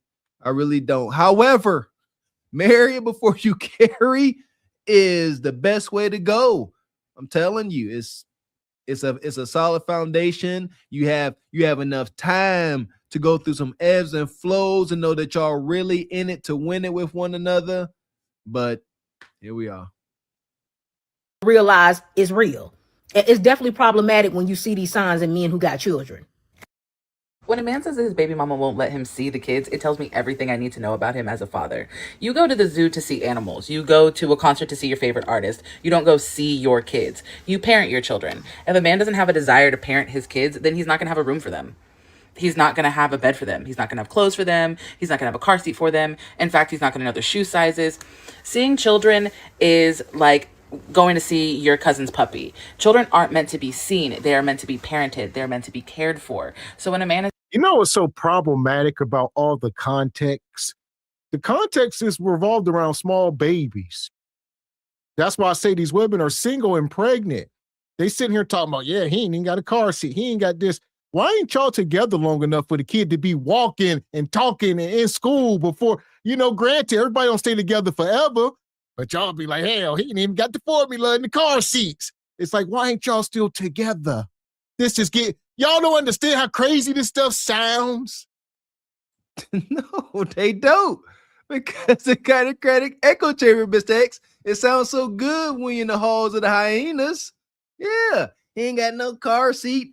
They don't think none of this has a reflection on them. No, they only take credit for when things are going bad, when things are going well. Things aren't going good. It's that ninja's fault. They don't care. So it's a social double standard, if you will. telling me, oh, she won't let me see my kids. Probably not, because you showing up on a random Tuesday at 3:30 when the kids are just getting out of school or transitioning to extracurricular. Exactly. Yeah, more chest tats and bull nose piercings. Like, what are we doing? These are hyenas. Men, no sympathy for y'all. Quit putting babies in these women. It's 2026. We're setting new standards. A lot of times we can't reverse the hands of time. All right, we ain't got the DeLorean. We can only set standards moving forward. We can't cry with spilled milk, but yeah, I mean, this is foolish. You know, and again, these shout out to these hyenas for being transparent and letting us know how they roll in their bitterness. She said, you can't just be showing up because you're a parent, you know, unscheduled, a visit, showing up, trying to show some love to your kid. You ain't allowed, you're not allowed to do that. You hear that, men? You ain't allowed to. That should cut you to your core and stop you from making the same mistake. Because that's how they're gonna treat you. Don't be that crash out, young men, because you will crash out over these situations. Don't let it be you. She won't let me see my kids. Probably not, because you showing up on a random Tuesday at 3:30 when the kids are just getting out of school or transitioning to extracurricular activities. You're like, oh, I'm not doing shit right now. Let me go see my kids. Let me see what my kids are doing. That doesn't work in a household that is a healthy functioning unit, that has extracurricular activities, that has a schedule, that has a dinner schedule, that has plans for the kids. In addition, you just popping up out of the blue is emotionally dysregulatory. These children end up having to decompress from your presence. They can go days and weeks without thinking about you. They get used to the fact that you're not. Do they understand men are human? We are humans. We have emotions. We are not just a wallet and hard meat. So that kid's emotions does not trump adults. Y'all think the man ain't got to decompress? Y'all think he ain't going through stuff, not being able to be with his children and have no control and be emasculated? And y'all think he just fine with that? No, it's the burden of a man. We got to carry some of this ish and make it look good and not be breaking like y'all. Y'all don't understand. No, the kid got to decompress. That's your fault, Bonquisha. Why don't you look in the mirror and explain to your kid? At the most a man can do, for one, he better not ever bring his woes onto Beyonce or Kevin Samuels' internet. Better freaking not. At best he can do, if he's fortunate, have a compadre or a couple where he goes sit around damn near in silence, drink a little drink, smoke a little herb or something, and just I don't know, just shit. That's what men do. Just be in the company of folks that got his back. That's at best. But very few men even have the luxury of being able to slightly vent. It's tough, but they don't care. But sisters, if y'all really were trying to fix these relationships between y'all and y'all baby daddies and the children, y'all would start to, dare I say, care about some of these things. I feel silly saying y'all can care. I know y'all don't care. You just popping up out of the blue is emotionally dysregulatory. These children end up having to decompress from your presence. They can go days and weeks without thinking about you. They get used to the fact that you're not present. Then all of a sudden you show up. And I guarantee in those meetings or those little times that you see your kids, you're feeling them all. You know what's emotionally dysregulatory? Being in the house with a hyena woman. You got tattoos across your chest. These kids being in the house with these women destroys their emotions more than anything. Y'all need to relinquish them to their fathers where they can be in a stable household and actually get some guidance and don't end up out here on somebody's stripper pole or standing on the corner selling WAP. Don't y'all get it? Emotional dysregulatory. I got emotional dysregulation, the inability to manage the intensity, duration, or expression of emotions caused by disappropriate reactions of situations. That makes no sense to what she's saying. And it don't matter. It's I haven't made the point in a while, but so you're telling me that, let's say you got a truck driver. Shout out to this one brother I used to know. He used to be on the road for 2, 3, 4 weeks at a time on the road working. Shout out, salute, honor, respect to all the fathers out there that got to leave their home to make a living and don't get the credit for this damn sacrifice. He gone for weeks on end. And then he would come back home just to reload up and then have to go back out to continue to make ends meet for his family. Is that causing emotional dysregulatory madness? Or is it just whenever you say so? The burden of the father that has to be away from home more than he would like to falls on deaf ears and cold hearts. No one seems to care. All full of fantasy of what we're going to do one day. This, I can't wait to see you for your birthday. We're going to plan to do this, but your mom doesn't let me do da da da da da da da. Your presence becomes disruptive. It becomes an emotionally dysregulating occurrence where now the kids have to decompress. They have to metabolize all the broken promises. Now mom has to hold them and help them at night understand that your daddy ain't shit. Meanwhile, trying to say it in a nice, kid-friendly way.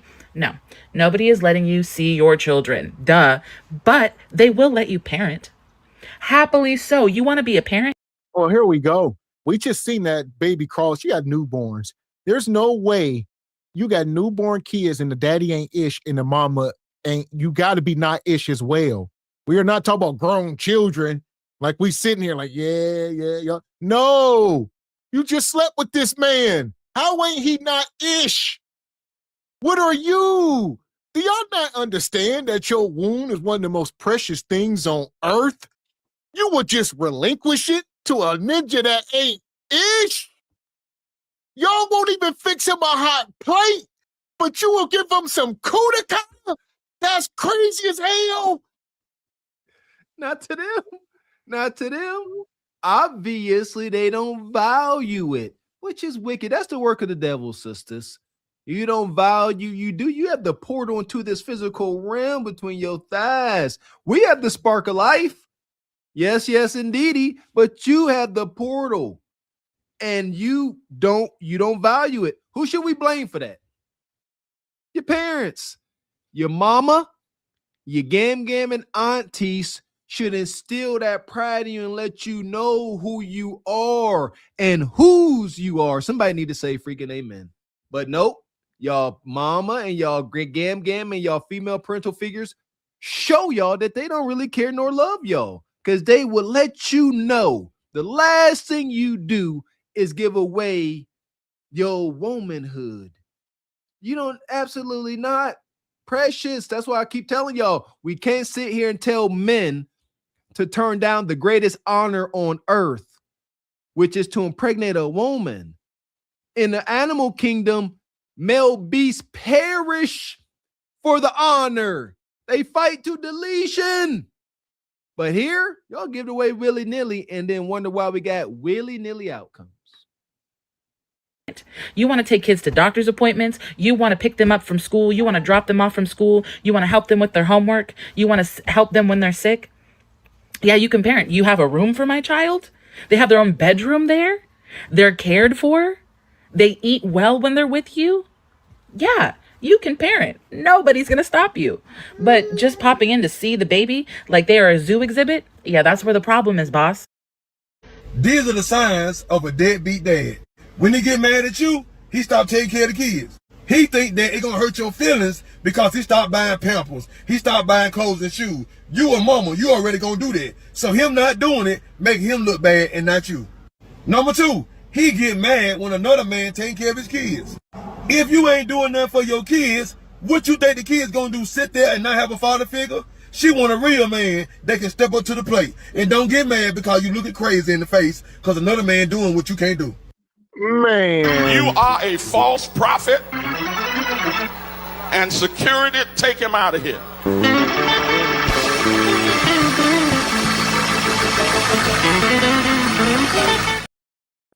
Man, this pandering poonhound, this ninja look like, come on, dude. Why? These are uncles and them. Like you hit pandering poonhound. Have you wed one of these queens, huh?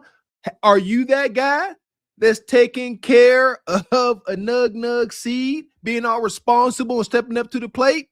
Or are you out here adding to the madness in your older vehicle and your damn backwards Bel Air jersey. My goodness, man. Grow up. As soon as I saw that Bel Air jersey, all I heard was womp, womp, womp, freaking womp. Ain't nobody hearing you, ninja. You a grown man with a Bel Air. I'm over it. I'm just, the messengers, today's messengers are so tainted. So tainted. This would be the first ninja to knock somebody up and just be a straight menace, a menace to the community. But he got nice words to say. He got some feel-good serum. So that's got to count for something, huh? Yeah. This ninja looked like his breath stank. Like you got dog breath. Go sit down somewhere. His whisper stank. Be trying to whisper to you and then just be blowing your ear off like a nuclear blast. Number 3, he started taking care of another woman's kids. Then he tell that woman she won't let me see my kids. You ain't telling that woman just because you can't get none, you don't want to do nothing for the kids. Make you look bad in front of the other woman like he a good man knowing he ain't. He a runner, he a track star just like your daddy. Whatever his daddy did, he doing. Look at his daddy. His dad ain't there. That's the answer. This is your sign, single mothers, to never, ever, ever, ever, ever close that child support case. I don't care if you don't get 2 cents for years. I haven't got child support in about 7 months. Nothing. He didn't file taxes last year. Crickets. Nothing. Owed me $12,000 on this active case. Check today. I don't know why I just checked today. 3 bands coming tomorrow. Yeah, don't ever close that case ever. I don't care if he gives me $2 the rest of my life. Man. I don't give a fuck what you think, bitch. Your thoughts ain't my thoughts. Listen, it's going to be a stressful show tonight. We're trying to make it through. Nonetheless, thank God I didn't close my child support case. I'm collecting $3,000 tomorrow after 7 months of excuses. So it is what it is, man. Be careful. De-discipline. It's a real thing, whether you like it or not. At least put a hub on. Somebody said that earlier, but yeah. Sound like she got that tax return. Yeah, that brother filed them taxes. He thought he was going to get something back. Whop, through wax, straight to her. Listen, we from the hood. I think I didn't see ninjas post on Facebook many years ago about getting that stub. Nug could finally get a job, got 11 baby mamas, and he come to find out real quick that little $15 an hour at the little local meal ain't gonna equate to nothing. They will take your whole check. They will leave you with $12 to figure it out. Don't do it. And listen, men, hard line in the sand. These bull nose rings, nose piercings.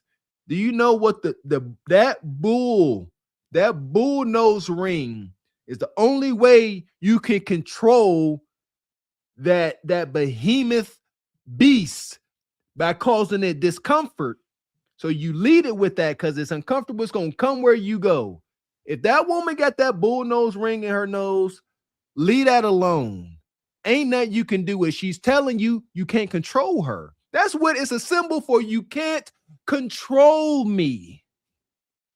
And I see y'all in the chat, y'all saying the 3 bands is going to her, not the child. Well, y'all don't understand.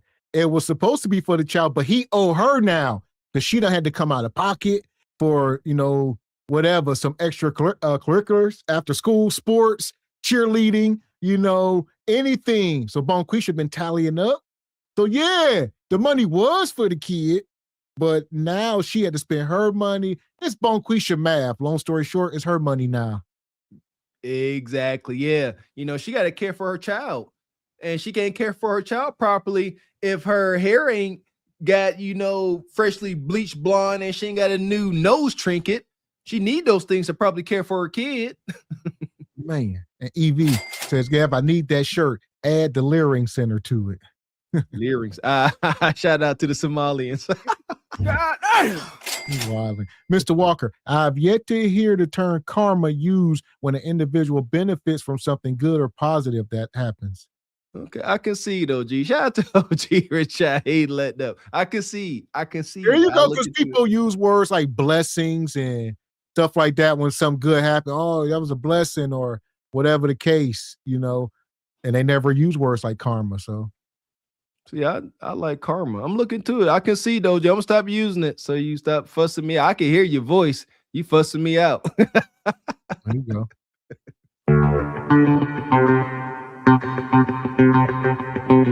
Shout out to Merciful with the 20 ball. Says SBC, what it do? Walker, fresh glasses and fresh shoes. All right, I don't know how you see his shoes, but he said Gavin X dropping knowledge. Oh, cop the merch too. Bars. Okay, that was just bars. Okay. Okay. I was gonna say, yeah, I ain't got no fresh shoes. Shout out to OG Merciful. Appreciate you, man. Appreciate you, brother. Here we are, as far as this woman and this ninja to the pit. Yeah, especially him. Madness. Fuck is you talking about?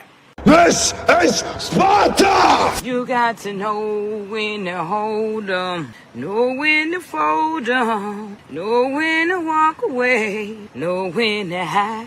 You gotta count your blessings. You're sitting at the table. You hear me?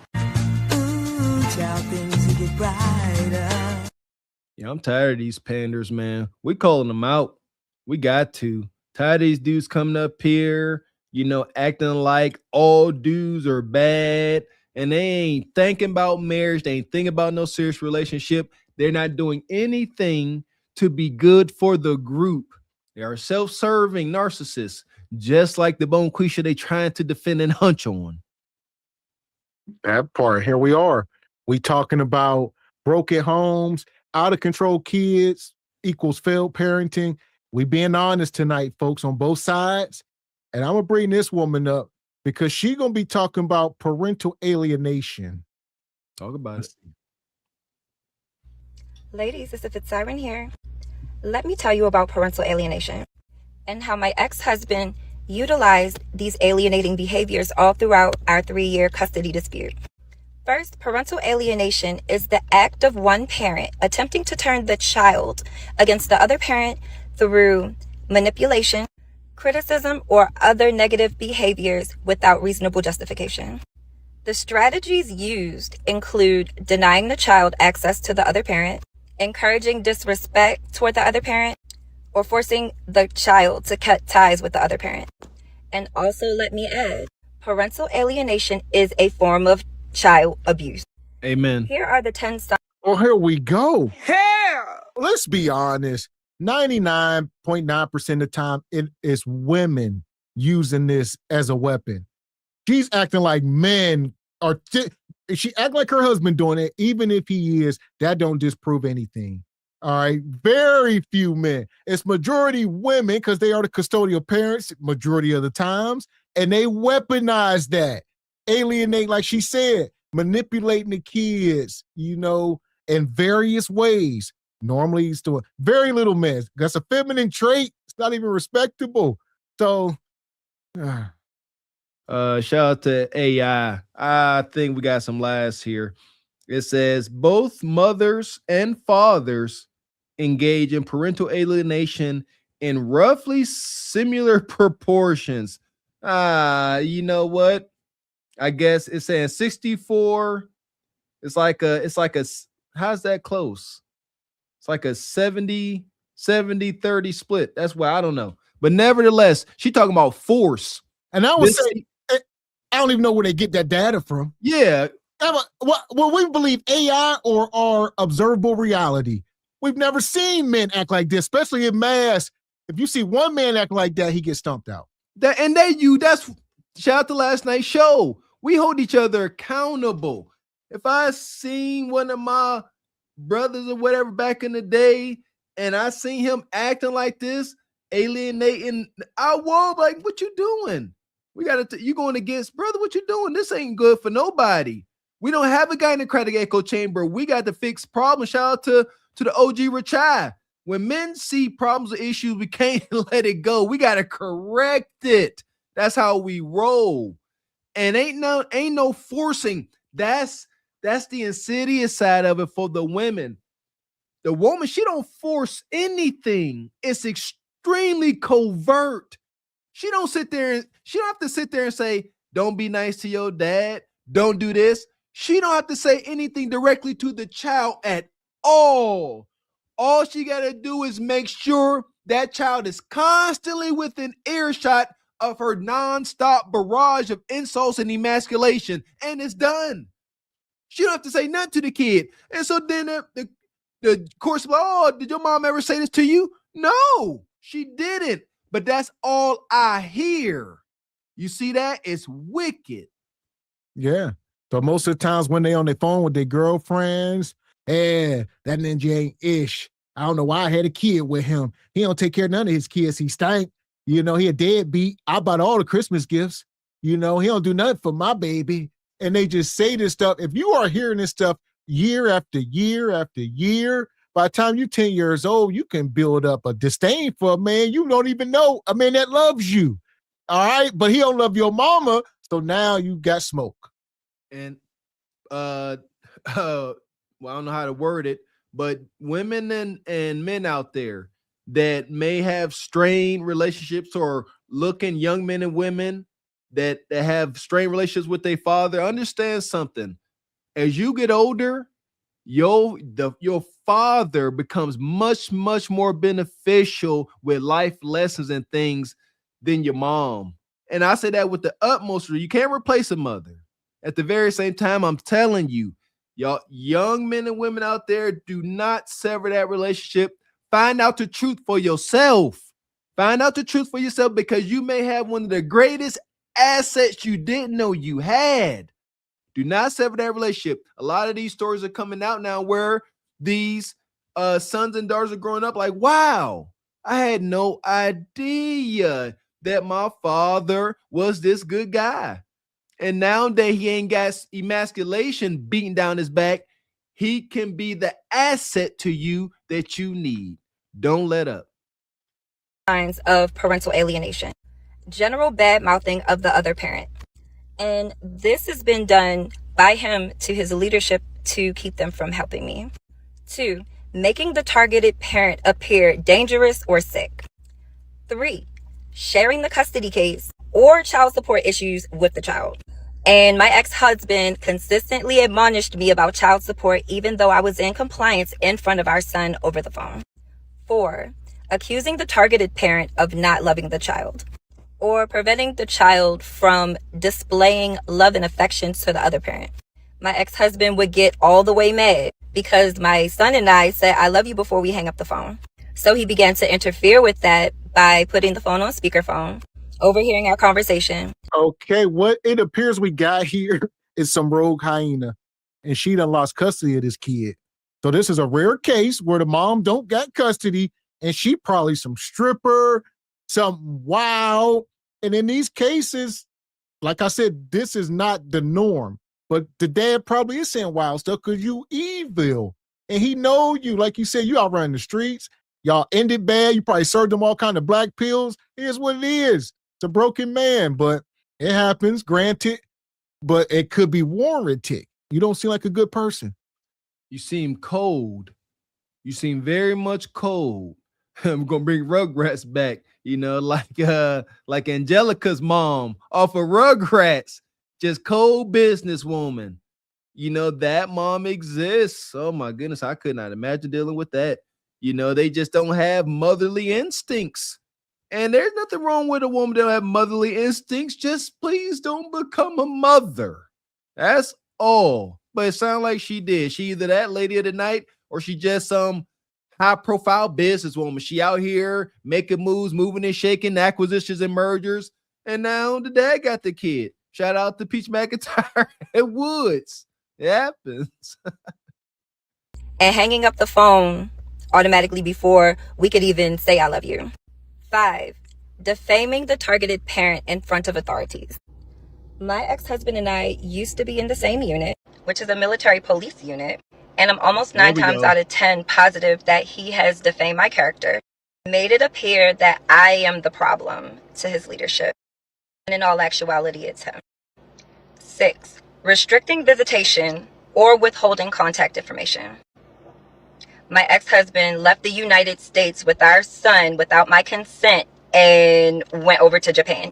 And he has withheld all contact information in addition to concealing his location. 7, sharing parental issues and marital issues with the child.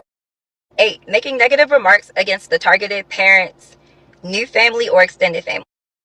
9, intercepting calls and messages from the targeted parent or exhibiting something called spying behaviors. My ex-husband would make our son only talk to me on the phone, on speakerphone, when he was within earshot of the conversation, listening to our entire phone call. Women do that all the time. Y'all are notorious for that. What are you talking about? It ain't fun when the rabbit got it, huh? Granted, like you say, but this some old military brat. You done served this man up some wicked black pills. All right, and he done with you. You ain't no good. You know what it takes for a woman to, lose rights or not have full custody to a kid? I don't care what she looked like on this screen, up here looking like a young Jada. This woman evil. Yeah. Come on. I don't know too many cases where mom lose custody, especially she ain't on drugs. She old military woman. Where in the world did you go wrong? And sisters, understand something. Again, men are logical. Y'all, the bitter baby mama, she would just, once her child comes to her, confronting her about being alienated from her father, the mama just be like, get out my face. Don't bring that to my door. But there ain't one man on earth that wants to answer for keeping his kid away from a good mother. Do you know you can't even have that conversation. Your child come to you like, hey, Paul, you told me my mom was this and that, and she's not. I see ain't no man doing that. Women, y'all can get away with that. We can't. We will have to answer for that, and you just can't. So if he keeping him away, most likely they're legitimate. He went all the way to Japan on you. Like, it is what it is. It is what it is. 10, hiding or moving the child away. Case in point, my ex-husband left the country and he has concealed all information with our child. Parental alienation is very, very difficult to prove. So my advice to you is to keep notes. I've kept 3 years worth of notes documenting all of this behavior. When you keep solid notes, it identifies a pattern. So documentation is the best way for you to be able to prove parental alienation. And let me leave you with this once again. Parental alienation is a form of child abuse. Hashtag Operation Custombi. Hashtag until he comes home. So, yeah. So she up here fighting, trying. And a lot of these women probably signed over rights. I want to live a hot girl lifestyle. Here, take the kid. Thinking the man gonna take the kid and be like, I can't do this. Here, you can have him back. Hot potato. No, you give me that kid. It's mine. I always wanted my babies. So that's how men think. Yeah, I want custody of my kids. Y'all don't know what y'all be thinking. All these men. No, y'all be alienating and dictating how they interact. Don't no man want to be up under no dictatorship of a woman. Tell him how to interact with his kids. And then y'all will call them deadbeats. But no, they would rather not. Gotta have peace. Gotta have peace. Gotta have respect. You will perish, man. Don't find out the goddamn going hard way. Hashtag Operation Custody. Woman, stop. Stop. You shouldn't even be in this daggone situation. She looked cold and waspy. And now you see how it feels? She said it's so hard to prove parental alienation. So many, yes, there's men out there right now like, you ain't kidding. You ain't kidding. But you want to know what? Double standard. I would imagine it's much easier for a mom. The courts want to hear y'all out. The courts don't care about no dude. I know dudes went to court and the judge asked them why they keep showing up so much. Shoot.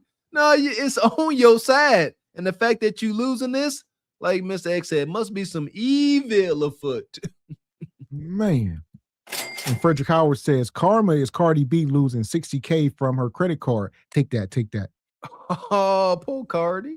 Oh, man. God damn. And Divine says, single moms and dads have to grasp financially providing for the kid isn't always enough. Kids need love and assurance from their parents. Chaos screws up kids. Yes. There's no better asset we can give our children than time. Time. Man. And Divine Photos come back, says he says there's no handbook on how to raise kids. You are learning on the fly. The big issue is parents of today aren't mentally invested in the kids. Bingo. Come on, man. Shoot, my wife and I, we sit down many times and we share notes, parenting knows what we doing. Yes, you got to be vested. It's a job. It's a labor of love, but it is a labor.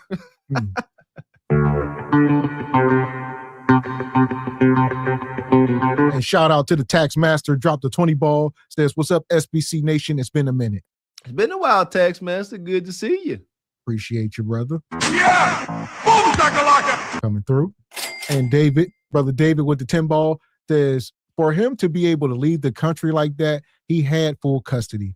So what do you do for that to happen? You've been getting nug meat and going buck wild. We know who you are. If she has some kind of custody rights, it would be an Amber Alert put out.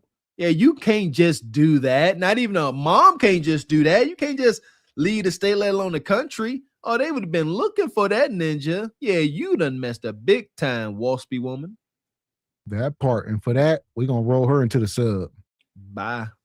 The passengers of the doomed Titanic sub spent their last moments in total darkness looking for bioluminescent creatures out of the small window and listening to their favorite music. The new details of the 5 passengers' final moments have been revealed by the wife and mum of the father-son duo. Wade in the water, diamond, wade in the water. Something's gonna trouble the water. You better wade in the water. Yeah, man. Gotta nip it in the bud, man. We keep talking, we ain't got too many spaces to vent, ain't too many resources. There ain't much that can numb the pain. Just don't make the mistake. Stay away from that tainted soil. Hub up. Shout out to Wilder. Had a towel next to the bed. Want to talk about? Check out the show where we're talking about Wilder and his sexual escapades. Yeah, wildness. EV says, start the Truth Over Lies Parenting Leering Center. You can say Larry, throw me off. That's to the Somalians. And here we go. Like Mr. Walker said, protect your seed. Now we going further down the rabbit hole. We getting into child support. Oh boy. When it comes down to this child support stuff, can't nobody tell me I don't know my stuff. I don't know my big one. After you get over that $5,000 threshold, you contact the prosecuting attorney's office. They put out a felony non-support warrant on the individual. That individual up, they have to pay 25% of whatever that balance is. 25%. You do the math off of like anything over $6,000. You do the math off the 25%. Out of the 25%. Why don't you do it? Impress us. What's 25% of 5,000, Bonquisha? 1,000, was it 1,250? 1,250? So there you go. So if he owe you anything over that 5,000 threshold, if he don't come up with that on the spot, I guess what? He going to jail? Is that the terms? So she said if he over 5,000, contact the prosecutor and put out a felony warrant on him. Evil, who sits around? You slept with this man. Goodness gracious. Like, listen, I know I'm old school. I am part of a dying breed because you guys don't get together like you're gonna mate with this individual. You don't love them on different levels. Love them as a person. Love them as a black person. Love them. You know what I mean? Like with all of these levels of love and respect, ain't no way in heck you about to call a slave catcher and be like, go get that ninja. Go get the father of my child. Like the relationships are so shallow, but here I am going to be gullible again because there ain't no relationships. Y'all just hunching. Y'all just hunching strangers. Math off of like anything over $6,000. You do the math off the 25%. Out of the 25% that they have to pay, if I'm not mistaken, I believe they take the course takes 7% of that amount. So, if that helps anybody. And then I had somebody say, well, at least, probably more than that. The court and taxes, all that, Bonquisha. Everybody about to eat. They said, thank you for contacting us.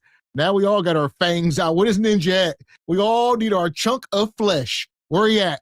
Yeah! Boom, shakalaka! And you delivering to him on a silver platter. Here he is. Here he is. Dismember this ninja. Strip him down to his bone tissue. And give me, y'all take y'all cut and give me what's left. Y'all don't care. Men, there's no mercy for you. Take note. well, what's the point? My baby daddy only got to pay like $60, $70 a month. So, that's your money. That's owed to your child. Get your money. People be like, I don't want to be petty. That's not being petty. Right now, in this economy, I don't care if it was $1. I need it. Period. Bonquisha, y'all need to listen. Batman should not be able to beat this out of y'all. Y'all know how down bad your kudakata for a judge to say this man only got to pay you $40, $50 a month. A month, $40, $50.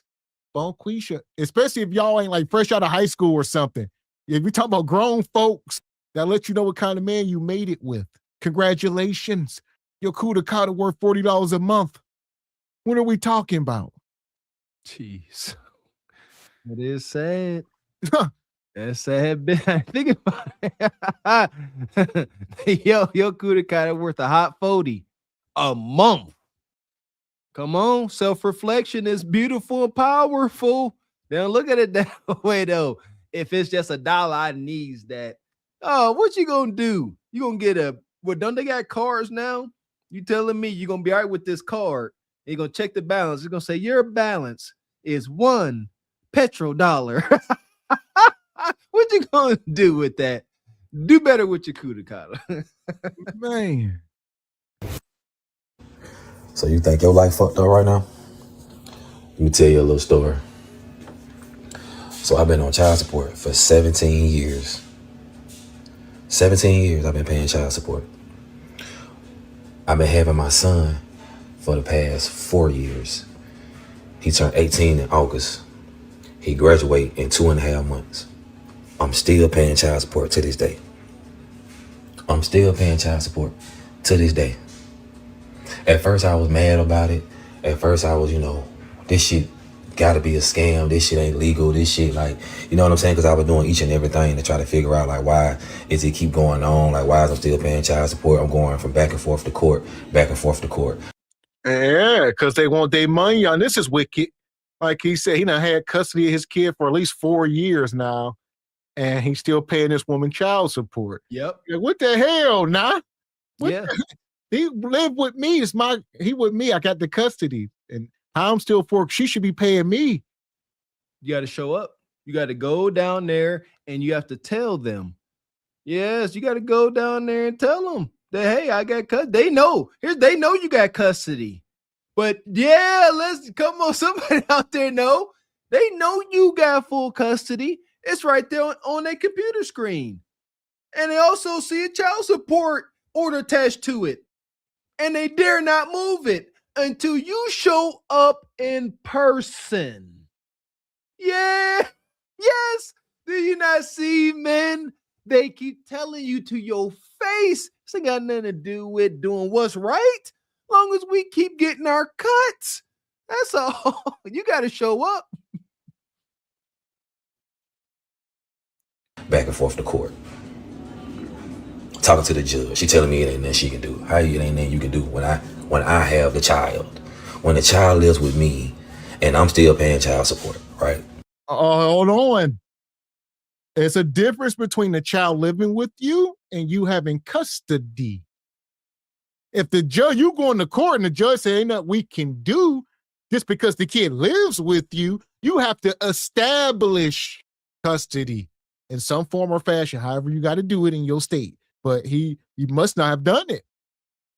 Yeah, got to be established. The folks is in your business now. Ain't no way around it. Paperwork in, paperwork out. It's what it is. How is it even? It don't even make no sense. She can't even make no sense of it.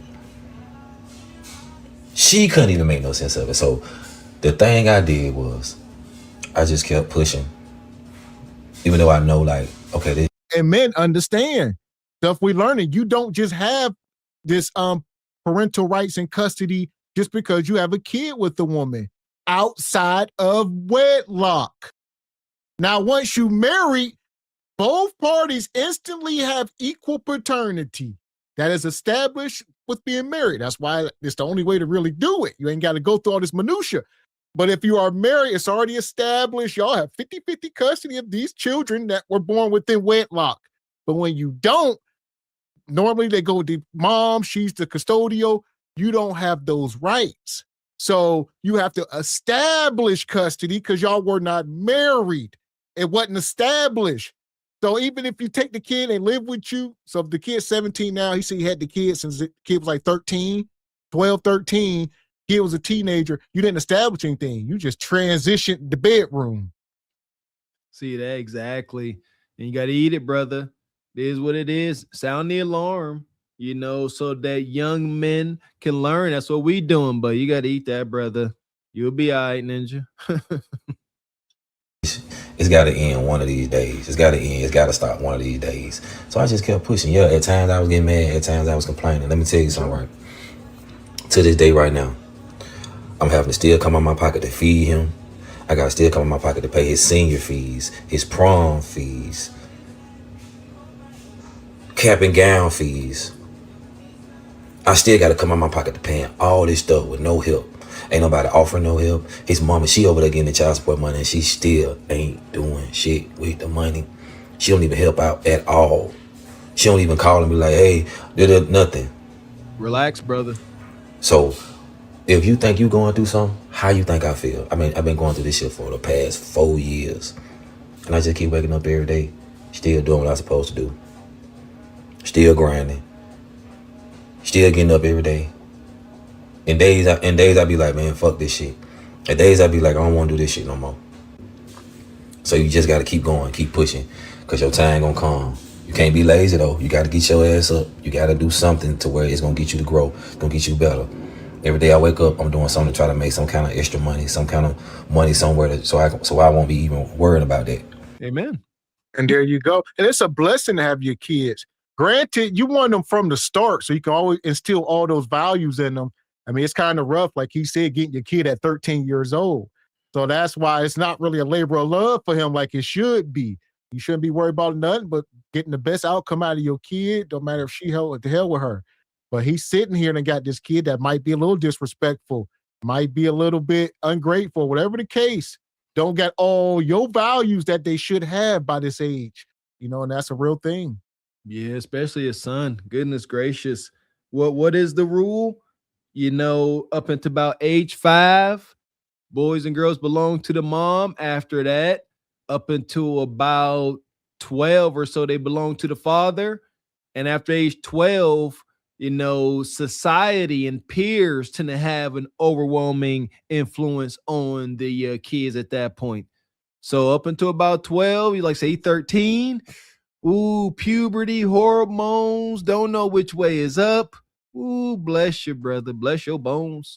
Yeah, coming straight out of the gynocracy. Oh, probably got feminine demeanors, Come on, man. And that's tough.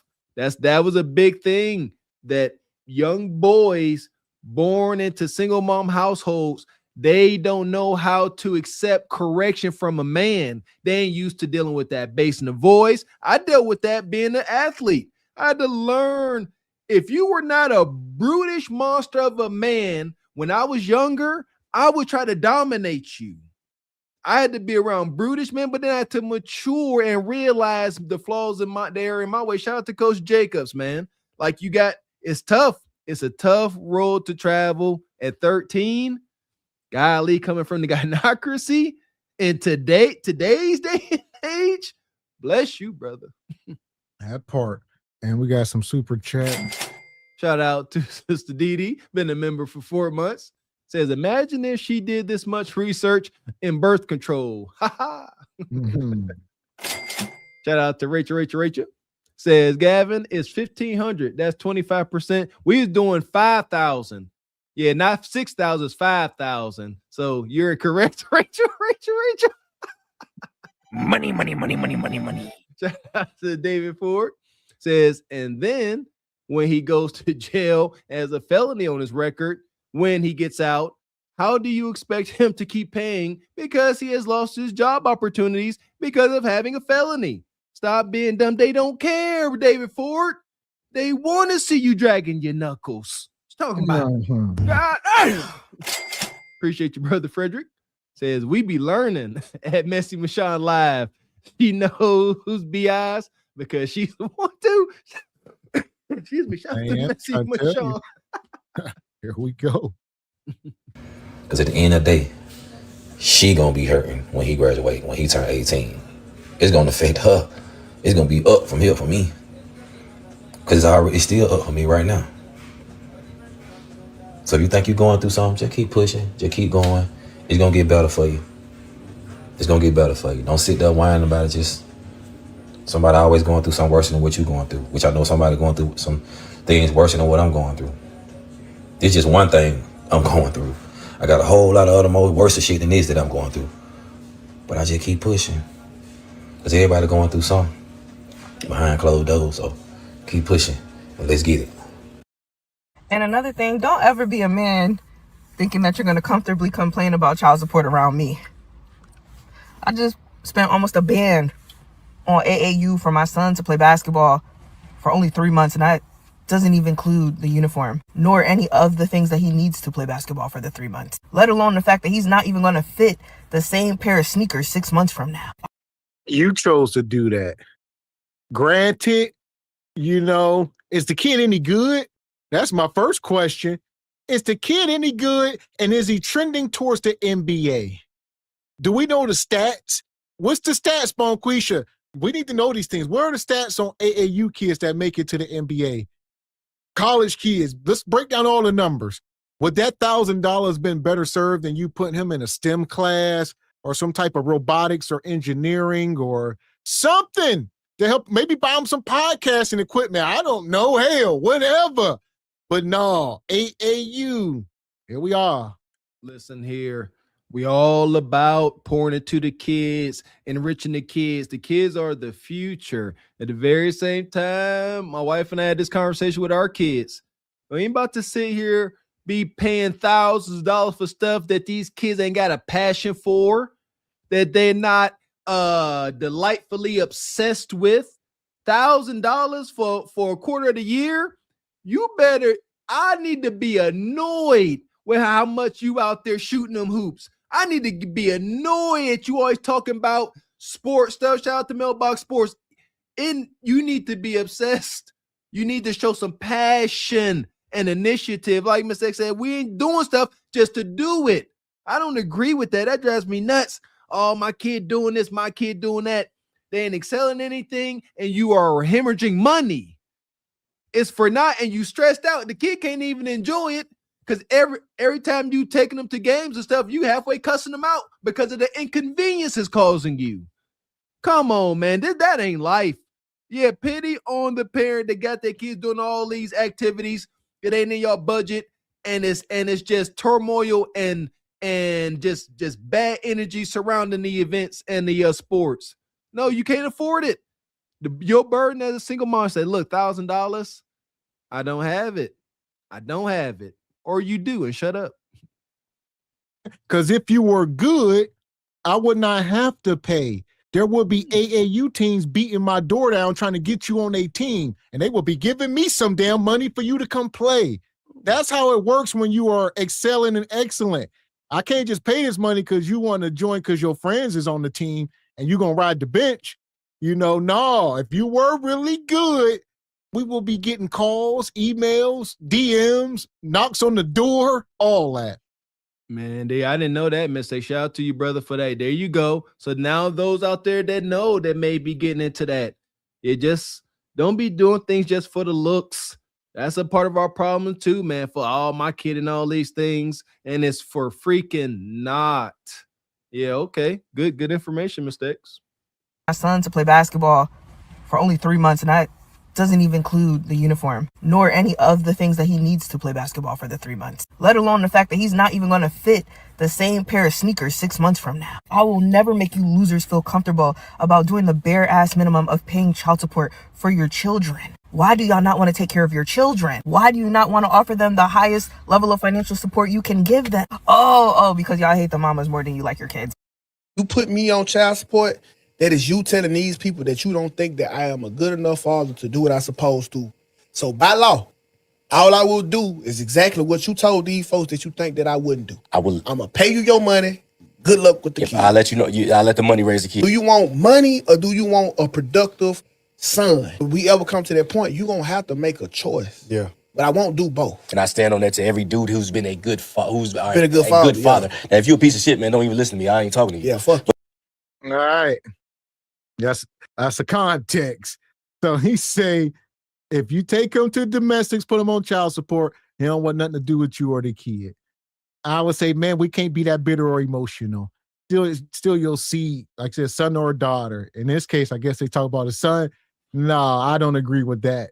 You paying regardless, whether you at the court or not. It's the burden of a man. If you didn't marry the woman, hell, you got to eat that. There's some things in this life that's going to make it hard to smile. Shout out to Scarface. It is what it is. Long suffering, men. I'm sorry that I'm not sorry. Get used to the term. Look it up. Long suffering. It ain't as bad. It's not as bad as it sounds. But the benefits, think about it.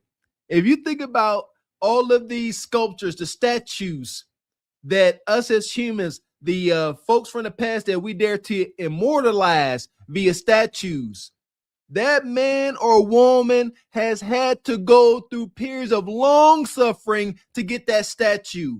From philosophers like Plato to Ray Lewis. Come on, man. Y'all ain't hearing me. You're going to have to suffer as a man if you want to be remembered. Shout out to Achilles. That's why nobody will remember your name. But if you're a good father, I stand on that because good dads don't follow bad dad rules. I remember that one time, the father of me and my twins, we separated because of certain reasons.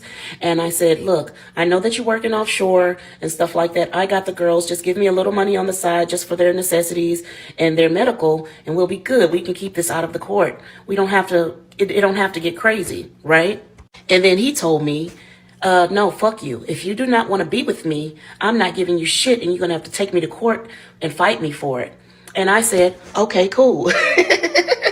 So when we got to court and got in front of the judge, and the judge was like, sir, you mean to tell me these are your only two children and you have not been helping out financially at all?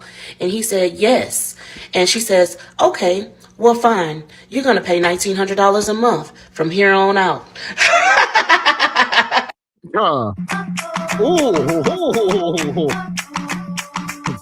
This is an evil, cantankerous woman. This is wild. She say, I asked for $400 a month and for twins. So you got two kids with this woman. You go to court. You told her you ain't paying nothing. She said he offshore. I don't know if he an oil guy or what. You end up paying $1,900 in child support, I guess, a month. That's wild. And she cackling. She looked like she gave you way out, brother. She said little 400, little twos and fews. It ain't 400. She said $4 and other stuff. Let's call it a whack. Let's call it a whack a month. After she get done hitting you up random times. I need a little this. I need that. My car need an oil change. Yeah, you won't be on the hook for all of that under her verbal agreement. So I don't know. Maybe you know something we don't know. But the fact that she cackled like that at your dismay, brother, I can't stress enough. We get on women about dealing with these no good ninjas. Brothers, she had to be no good from the start cackling like that. Yeah, don't let that kuda kata, compromise you, as it seems to do. You're going to pay $1,900 a month from here on out. And the crazy thing about it is that he was upset at me about it, like it was my fault. When I said in the first place, hey, give me about $400 a month. You screwed yourself. So this is for the men. When you have a baby mother that likes things simple and easy and don't want to take things the hard route, sometimes it's best to just roll with it. Don't let your ego and your pride get you in a screwed ass fucking situation like this. Because, man. This post is for the fathers that are being put on child support, not sperm donors, but the fathers.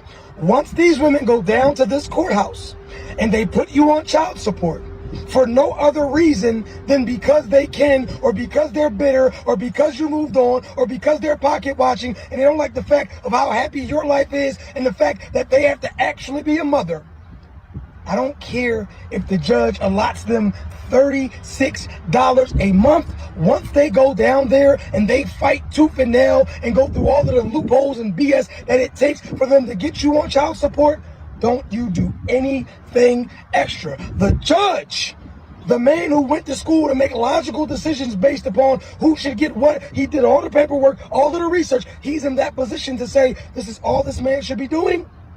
And that is all you should be doing, not 1 red cent more.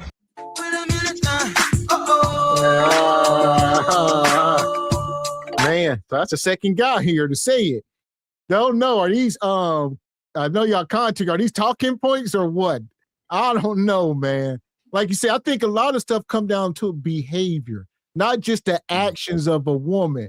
Like it is what it is. If she go down there, if you pay it off the books or on the books, that is what it is. But if the kid is disrespectful, if it's a bad situation like we be showing, there's reasons to bow out. You know what I mean? But that, I don't think that's one for me personally. Well, here we go. So let's look at it from a real world point of view. What percentage of baby moms are going to domestics and they're going and they're keeping things cordial? Hey, baby daddy, you know what? I'm going down here, I know you're having a hard time paying your child or, helping with the kid, but I'm just letting you know, I really do need some assistance and I'm going to have to get this court order put in place. I'm not going to disrupt your time with the kid, but I just need to do this. Sorry for the inconvenience it's causing you. How often is that happening? I sound crazy talking like that. It's not.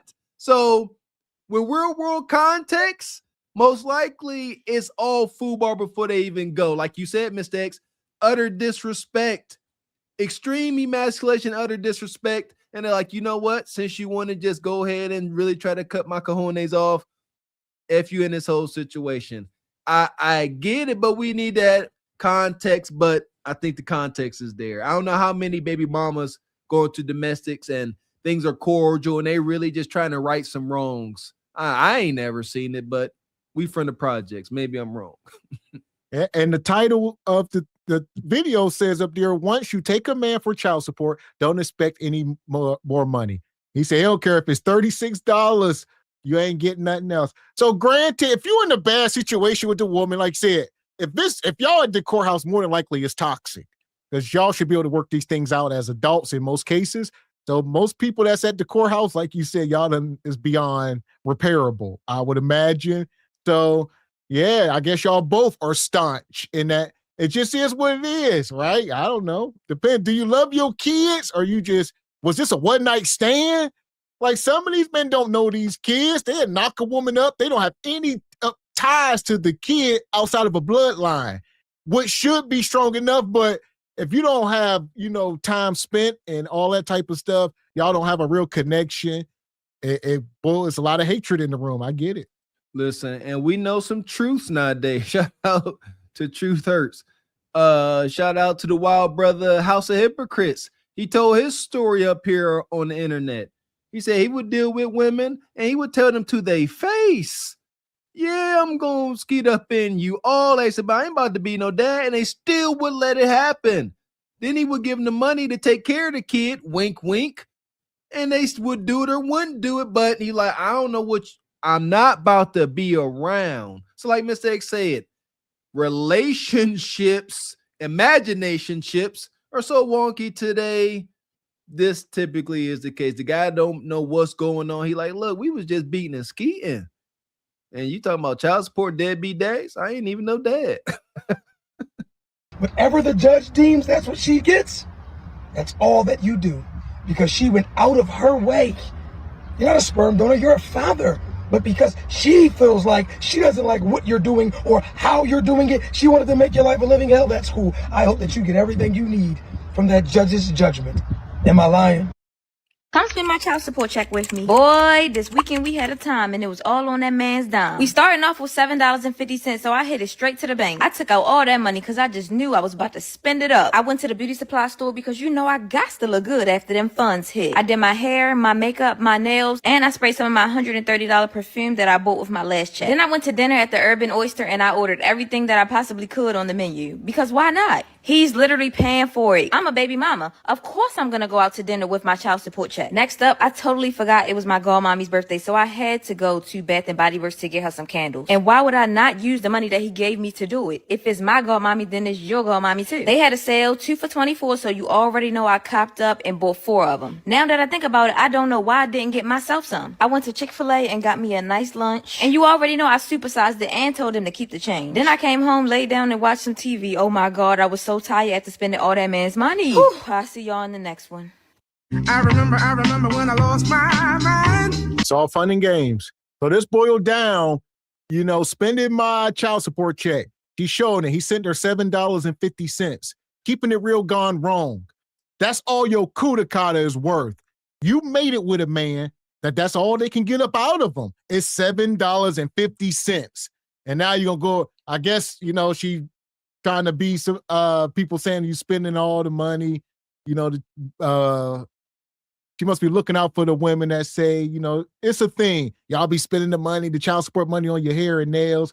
Well, she trying to say, well, I don't get no money. I'm a boss chick. He only sent $7.50.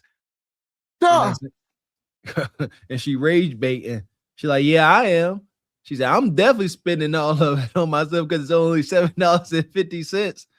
Oh, that's pathetic. $7.50.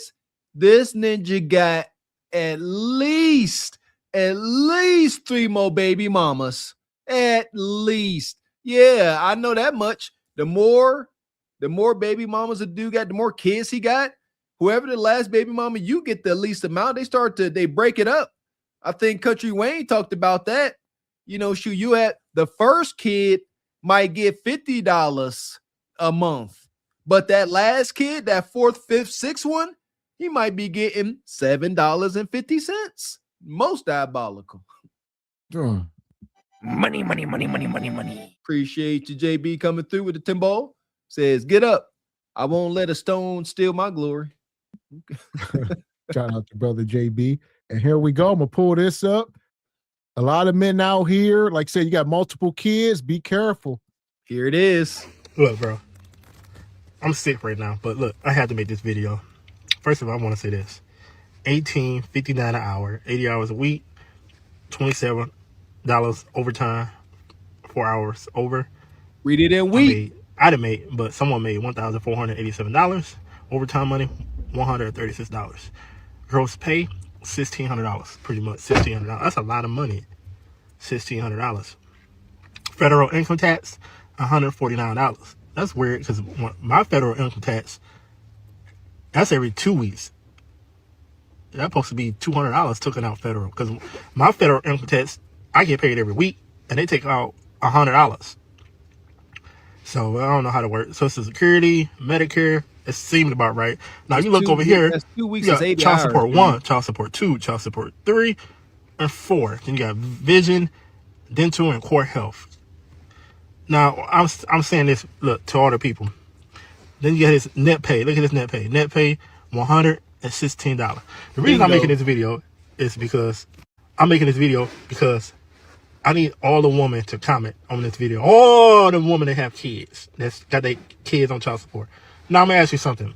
How do you expect this man that's bringing home $116 to get a crib, to get his car, and come pick up his kids? How? He don't have nowhere to live. Then you say, well, find another job. If you find another job, child support go up. They take out more.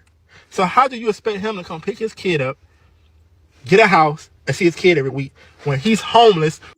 That's the burden of a man. We talk about it. That's why your seed is much more valuable than her egg, apparently. We're looking at it. So here we are. He working these 80 hours, 85 hours, and walking home with $116. And he still got to pay his bills, Bonquisha. So they'd be like, oh, I got the kids.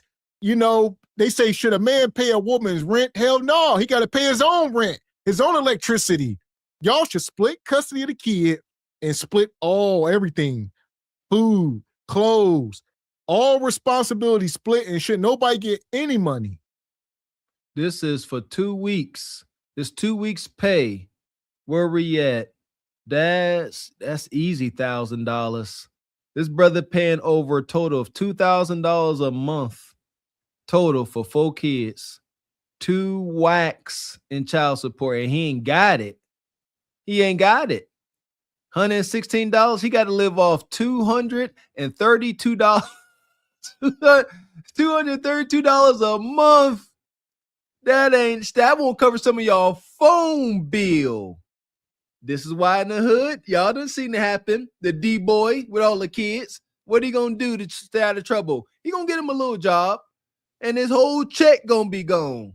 But he's still slanging in them streets. Gotta have 2 jobs, working in the streets and working at the local factory just to get by. Because the job, that money gone. That part. More than likely, I worked with a guy before who had this exact situation. You know, they was taking all his money out. We was going to cash our checks at Walmart back in the day, long time ago. And I was like, man, he was working at the job longer than me, and he was making more money than me. But when we was cashing our checks, I'm like, how you know, what's going on? It was going for weeks. I didn't want to ask him, but I said, man, why you only getting back like $200, couple, you know what I mean? I was getting back whatever. I'm getting 2-3 times what he making. I'm like, I'm in the bottom though. And I'm like, this ain't making no sense. He's child support. And he showed me the stub. He's taking it all in child support. So he was making money, but he had like 6 baby mamas. It was something crazy. I'm like, why are you even working? It made no sense. But the thing is, they are couch Negroes. So the woman he was dating worked there also. He worked with his lady, and he lived with her, and she took care of him. So I'm not sure why he was working though. Yeah, that was crazy. I don't know how far he was behind, like on rears or what. See, but he was cashing his check and leaving with like $200. I know that'd be the case. Dudes would be in arrears and trying to not get locked up, lose their license. They'd be forced into it. You gotta start paying something, otherwise white men start taking away your privileges and rights and things. No, we ain't even gonna get into passport, no driver's license. You mess around, lose a job. It's slavery. It's damn near slavery if you truly think about it, because you have no liquid to pay it off. You have to work it off. Only way to pay off this debt is with your work. It's dead. And do you not understand the strain this puts on your relationship? Come on, sisters. You with this man, y'all cohabitating, and y'all making it work, y'all in a relationship, and you gotta come to realize that this ninja's going to work, working 80 plus hours, including overtime, and forget that $116. Every dime he making is going towards other women. There's no way that relationship could last. This ninja ain't home. He constantly working. He definitely depressed. I don't know what that feels like. At the very same time, there is no mercy for this man. Yes. You see what I'm saying? As much as you can try, it's like, dude, you can't sit here and knock up 6 women, 5 women, and be one folks to be like, that's messed up. No, you a cautionary tale. Exactly. That's the whole point. Men, you sit here and make these mistakes, you can't even move on. You can't move on because it's constantly following you. And women, they gonna keep track of that bread, and it's gonna ruin everything moving down the line. You're gonna constantly be in rotation with other folks' baby mamas. There you go. That's what it end up being. And at the end of the day, nobody escapes it. Not even your favorite athletes and musicians. This end up breaking them in the end. When all the fame and the lights is off, what breaks them? Child support. Them dudes that be having 10 baby mamas, be over in the end, man.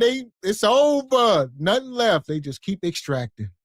Wish the Tyreek Hills of the world, man. If that, hopefully they got some type of counsel that's gonna let them know as soon as you done playing this football, you need to go down there and let them know, because they gonna break you faster than you could blink. Where he got to go live with his mama and auntie because he can't afford nothing. So I'm work with me, people, because I'm confused. I'm losing my mind because I'm trying to put the pieces together. I don't want to attack nobody, but I'm trying to figure it out. I'm trying to figure out what's going on. He making $18 an hour. $18 an hour. Okay, let's say if he didn't pay child support. Let's say he didn't pay child support, and he's bringing home $1,600. Well, y'all can't work with it. Y'all can't say, hey, you know what? Just give me $100 here and there, so he could come pick his kid up and he could get a crib, so he can at least have $1,000 every 2 weeks. $1,000, that's still not enough for every 2 weeks. That's $116 every 2 weeks. 2 weeks. At the month, that's $200 some dollars. So you expect him to get an apartment? He got 1, 2, 3, 4. He got 4 kids, so he got to get a 3-bedroom, 4-bedroom house. And that's going to be about $1,500, $16, maybe $2,000 a month. He can't afford it because he's paying that much. That's all he's getting back. So my question is to y'all females, when y'all be on here bashing black men, talking about men need to come see their kid, how can he come see his kid when he don't have a crib and he don't have a car to afford one? Well, 2 things is true here. All right. There is no sympathy or compassion for this ninja that's this irresponsible. At the same time, this is an educational moment for Bonquisha. Y'all need to be educated. This is what it is. All right. You can't squeeze blood out of turnip. Shout out to Mr. Wilson. Hell, you can't. Like, you're going to get whatever you're going to get. These ninjas can't afford much more. And you can't tell him to work anymore. He working 85 hours, whatever. It's over. I mean, you can tell him, but like he said, they just going to raise the child support. That don't help. It ain't like if you work more, you're going to have more to pay off this. No, they're going to raise it. You're going to be in a whole nother bracket. White man going to get more of a cut. You see that? He can't lose. And I didn't know how many kids Tyreek Hill had. My goodness. It documented he got like 7, 8, but it says closer to like 11. Sweet Jesus in the morning time. And this brother said, he got 4 kids, so you need at least a 4-bedroom house. You tripping. No, you don't. You need a bedroom for yourself. All the boys can be in 1 bedroom. All the girls can be in 1 bedroom. We get too far ahead of ourselves. Yeah, just for anybody out there that may be dealing with he don't need no bedroom. He can sleep in the living room. Shout out to JP. Yeah! Hell, you gonna be in the living room, brother. There you go. God, that's bad. Living room or the basement. Yeah, God, there you go, Mr. Yeah, now you talking. Sacrifice. Go clean up that basement. You in the basement now. They got the actual bedrooms. Make it work. But thinking every kid got to have a bedroom, that's backwards thinking. We ain't nowhere near there. Gavin X touched on that. We got too big for our britches. Folks want to go from the projects, eating government cheese, eating cereal, no Merc, can't Merc. Now everybody got to have their own bedroom. You just was drinking powdered Merc. Then y'all gonna say this in the comments. Don't have that many kids. Okay, forget it. The kids is over and done with. He got the kids, live his life. But how? That's what tell me. How can he get a crib? How can he get a car? So I'm trying to figure out, when y'all go up to these court systems and put him on child support, you pretty much breaking down a black man down. You tearing him a piece. It's a wrap. It's over. I'll say this. Never put the court system in your business with your kids. If he don't come pick the kid up, try to communicate. Try to say, look, send me this much money so you can get your own crib, so you can come pick your kids up. Because 9 out of 10, if that man is bringing home $1,600 a month every 2 weeks, he gonna get a crib and he gonna pick his kids up and see his kids and do what he gotta do. But y'all taking it all from him, it's making him depressed, stressed out. He don't want to be around nobody. He can't find nobody. I'm trying to tell y'all, man, child support system is rigged. I feel sorry for this person. Like, how can you do it? Like, bro, you might as well just apply for a homeless shelter because there's no way you can find a crib, bro. That's 2 weeks. Oh my God. He's stressing. That's all. So, like I said, most men in these cases, these are certified couch Negroes. In majority of cases, they live with women or with their mother. They have not taken flight. Flightless birds, if you will. They just on the ground. All right, it's it.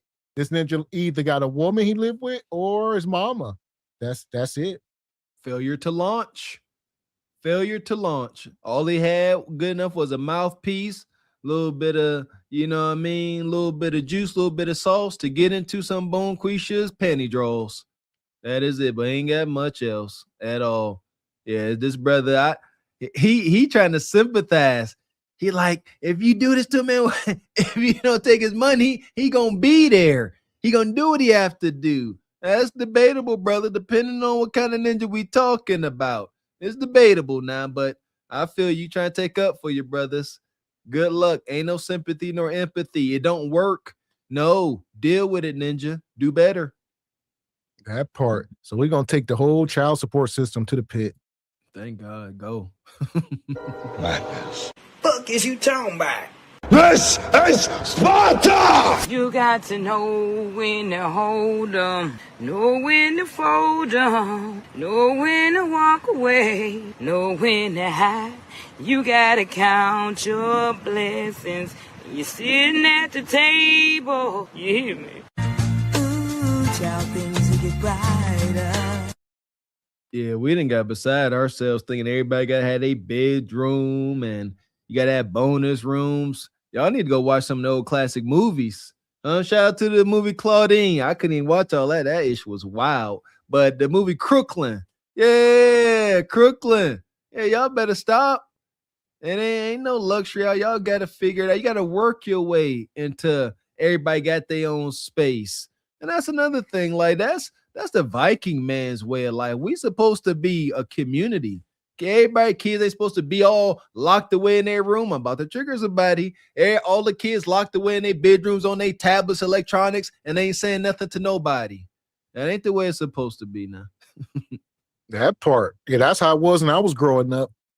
Me and my brother, we shared everything. That was it. Yeah. Brooms, clothes, socks, you name it. That's it. And to a certain age. All right. Then it was like, once it was a room.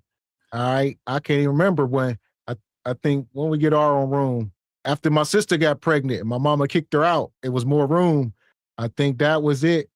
I don't know if she had kicked out, but she had to get to step in. It wasn't no more room.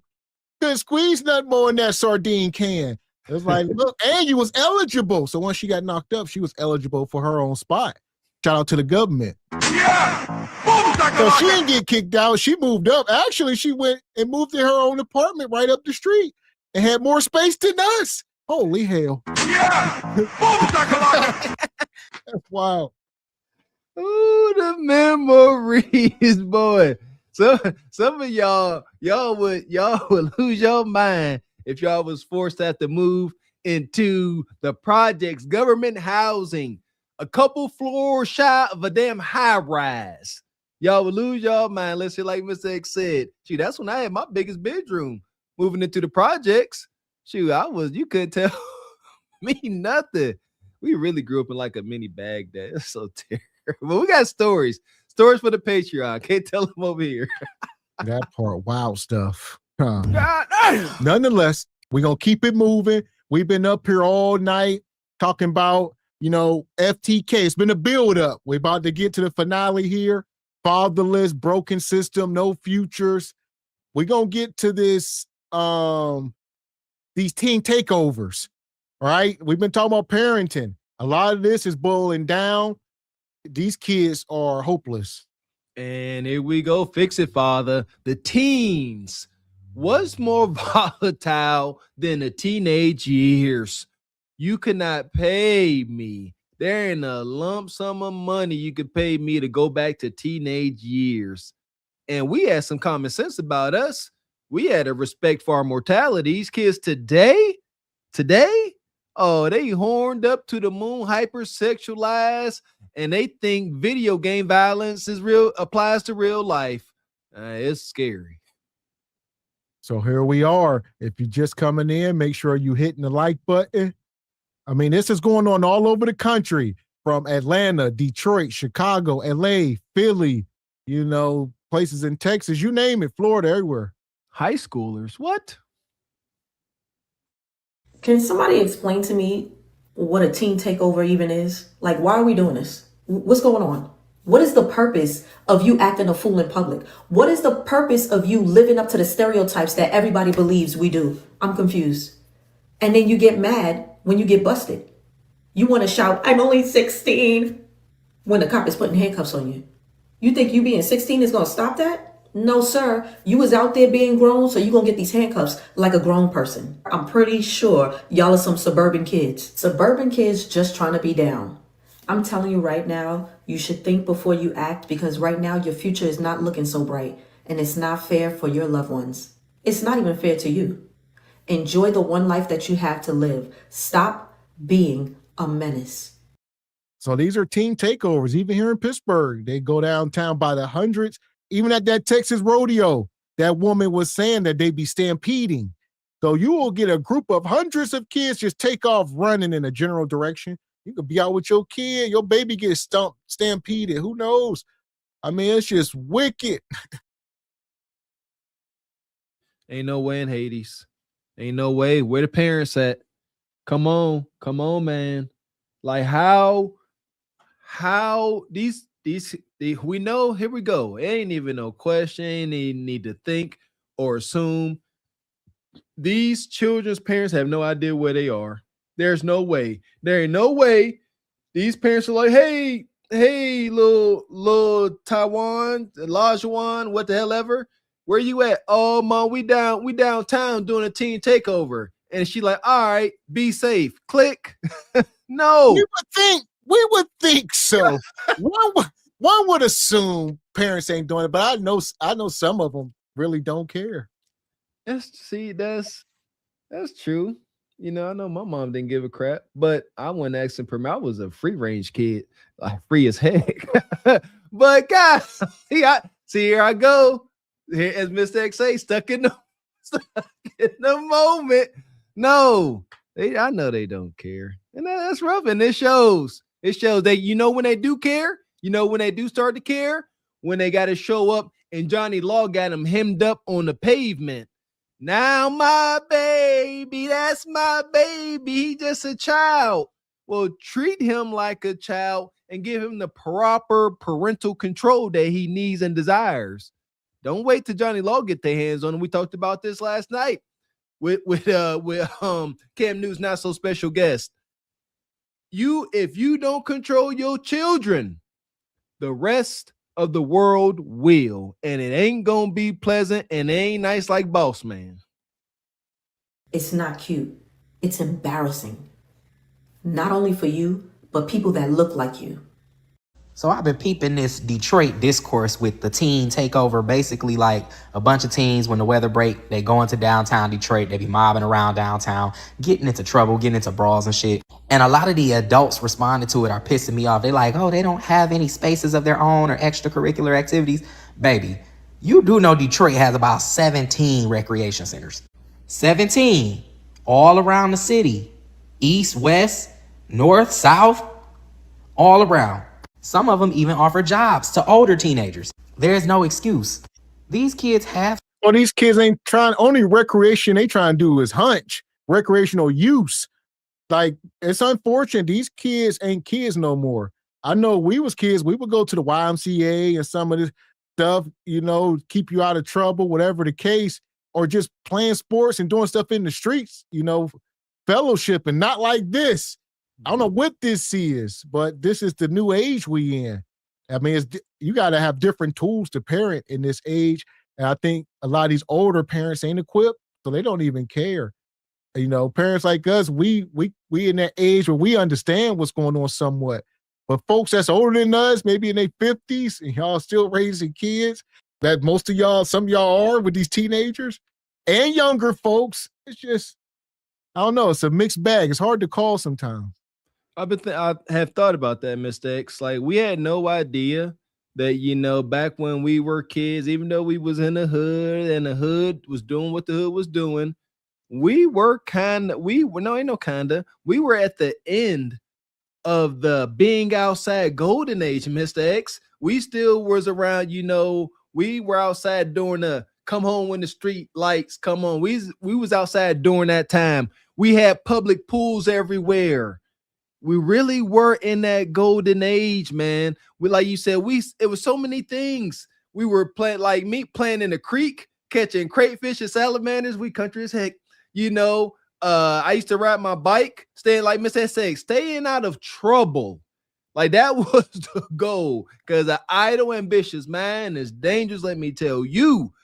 Riding bikes, playing crate ball. There was something to do, just walking around your community. We surrounded by it. You just walk. You walk to this plan, walk to that. You just outside getting exercise, outside in the sun. You ain't going home. Like, it's a totally different time. I hate that for these kids, man. Shoot, we would fight to pass the time, but it was different, man. You would fight, have a little tussle with maybe a little local ops, and y'all become cool, become cordial. Very, very, very little to no gunplay or any type of knives or nothing like that, man. So the thing is, I mean, who responsible there? Are we putting this on the kids or is it the parents? You know, I don't think these kids don't, like Cam Newton said, they don't dictate their own behavior.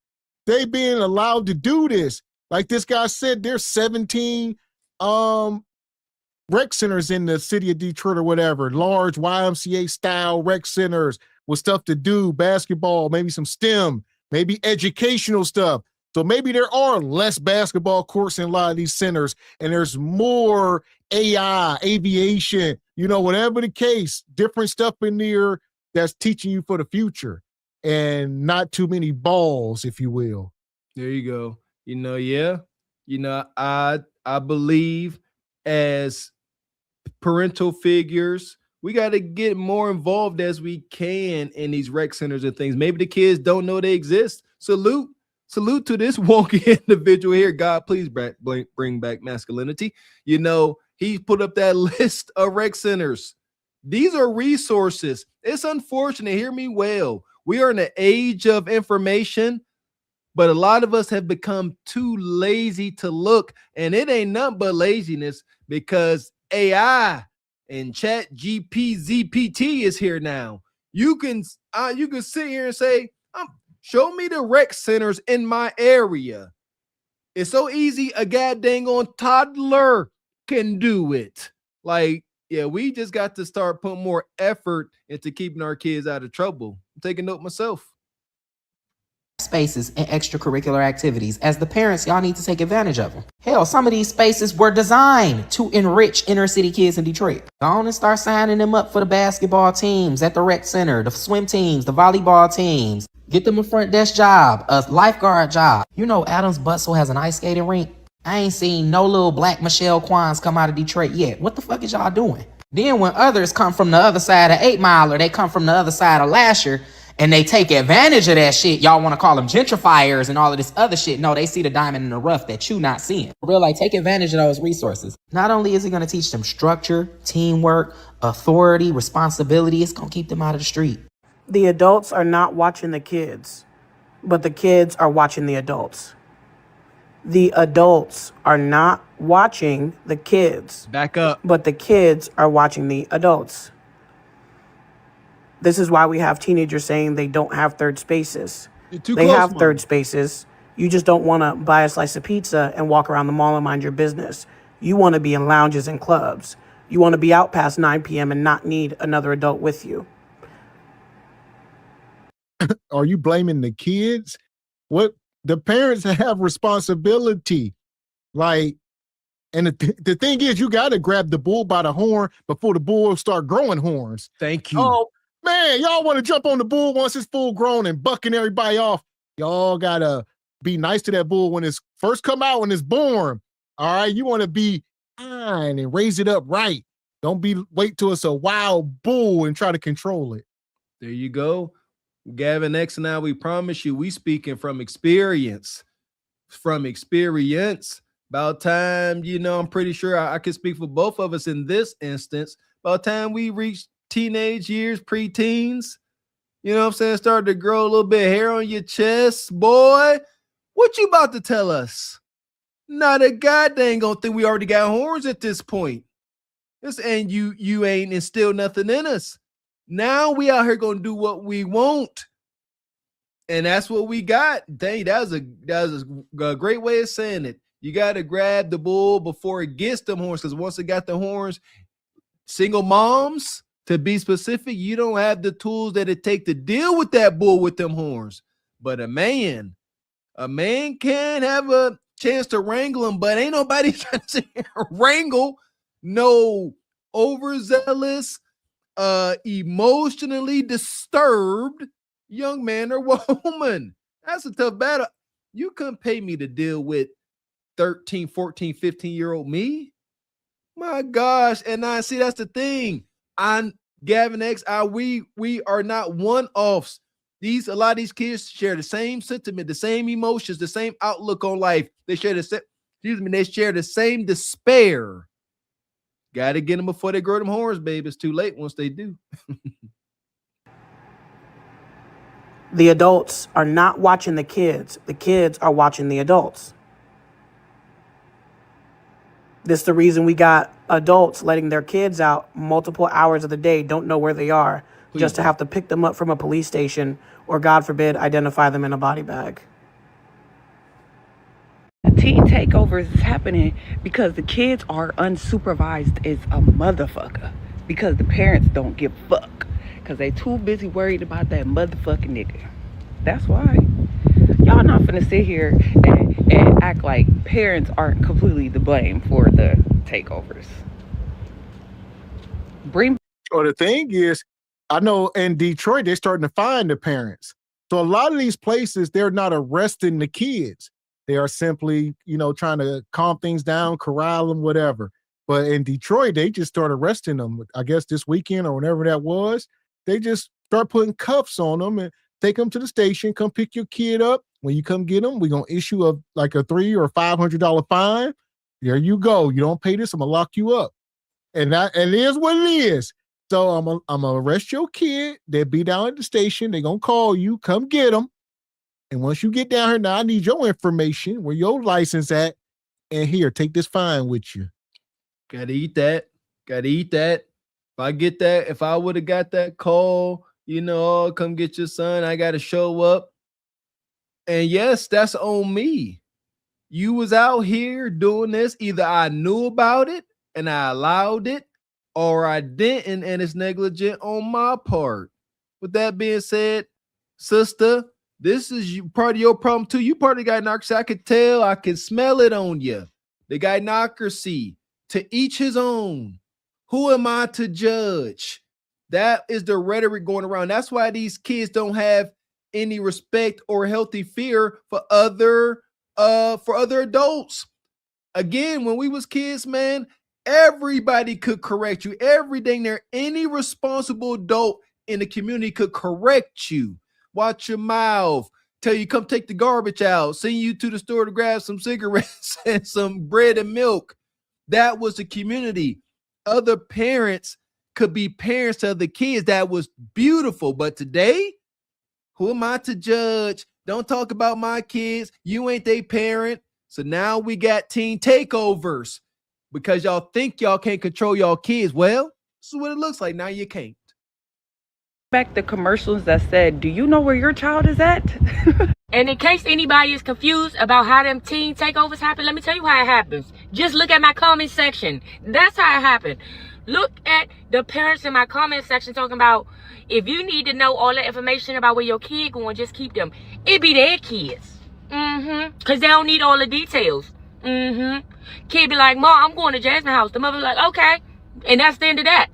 Yep. Mama don't know if Jasmine mama gonna be home. Mama don't need to talk to Jasmine mama. Mama don't know if a daddy in the house. Mama don't know if it's older brothers or younger brothers in the house. Mama don't know if pedophile uncle or cousin in the damn house. Mama don't even got the house address. She just met Jasmine once and she let her baby go on over to Jasmine house at the tender age of 15 years old. Go ahead, ain't asking no questions. All she asks is, where you going? She said, Jasmine house. I'll be back later. Don't even know what damn time the baby coming back. And that's okay. And that's how you see these teen takeover events happening. You see on the news, then... And there we go. I'm going to let this sister, I'm going to hope that she is a messenger. I wouldn't think anybody be speaking on these topics if they was contributing. I would hope, sister. We need more women speaking up on it to let, it's real. To let folks know. If it's only men, they don't say, oh, this ain't, whatever. Y'all women bashing. But it's a real thing. Y'all, because most of the kids are with the mom. So let's stop here for a second, matter of fact. For the folks in the back. All right, I'll let you go, Mr. Walker. Pull something up. Listen here. Shout out to this sister talking about parents just letting their kids go, staying the night and going to visit other kids' parents' houses, not really knowing where they're going. Listen here. I am judging the parent that allows their kid to go to someone else's house, even mine. If some parent, wants their kid to come stay the night at the Walker household, and as that kid's parent, you don't feel a need to knock on my door and come observe the surrounding. I don't care. I know who I am, but you don't. Like, no, be nosy. Listen here. Now, here's the question. Should there be an age limit on that? That's where these parents, that's where the line is at right now, right? Because I guess I think a lot of people can get on board with that up to a certain point. Now, with these kids, we talking about high schoolers and up. Now, why are these parents? Because y'all think when y'all kids are 14, they grown pretty much. But no, still be just as curious as if they was 5 years old. It never stops. Even when they're in college, you are the protector. Kids, I don't care how old they get. I'm always looking out for you. Yes, 100%. Because why? We're not going to allow them to go through some of the learning and growing pains that we had to go through. What age? Like you said, ain't no age limit. Ain't no age restriction. It can't be. And it's powerful. Whenever you are there to say today and you could show your teenager, hey, you see why I didn't let you stay there? Shout out to Cousin Walker. I know you know what I'm talking about. You see why I didn't let you stay the night over there? You see what happened to Lil Bone Quisha? Pregnant in the 9th grade? You see why I didn't let you stay? Yeah, Mom, yeah, Dad, I get it. Yes, I'd rather be, my kid be mad at me and I can say I told you so, other than me being a cool parent, and then I got to try to clean up a mess that you can't. That part. And like I was saying, a lot of this burden, it's like, who do they blame? Some people blaming the kids for their behavior. Obviously, we can place it on the mom or the dad.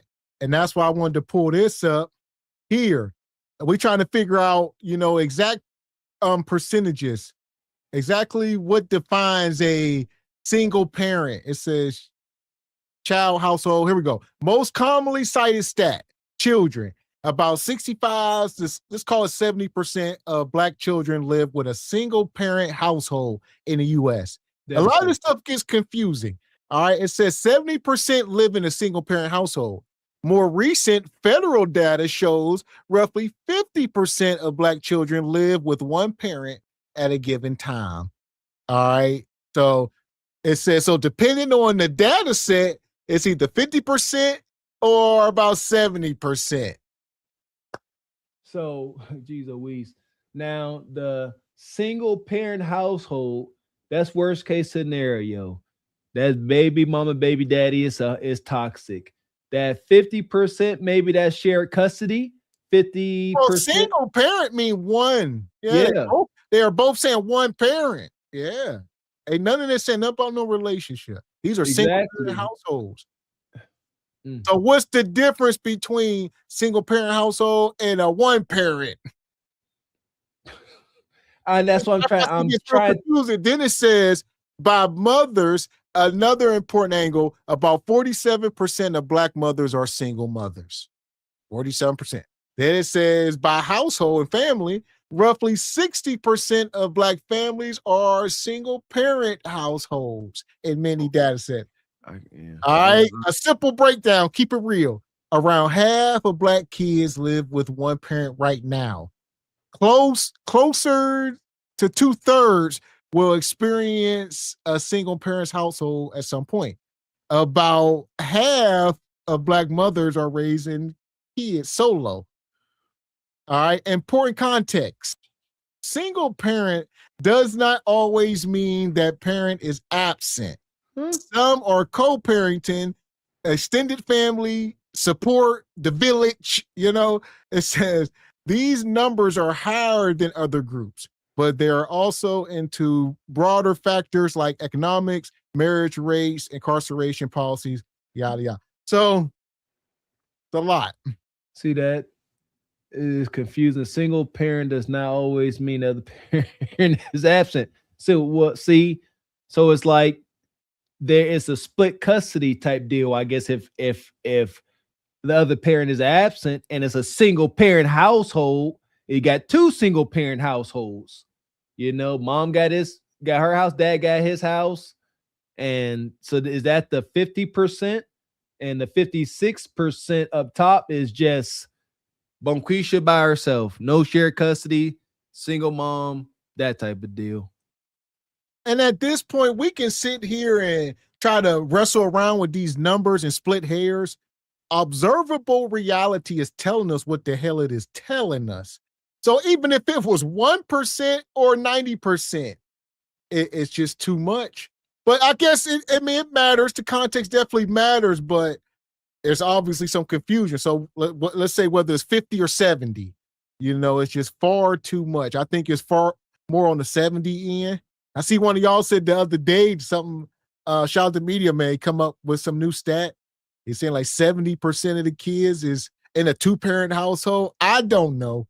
I think at some points, one of them stats said at some point, maybe when the kid was born, maybe for like the first 3 months, he was with mommy and daddy, but he spent most of the time with mommy. But at some point, he was in a two-parent household. So I ain't about to split that hair. Yeah, tainted data.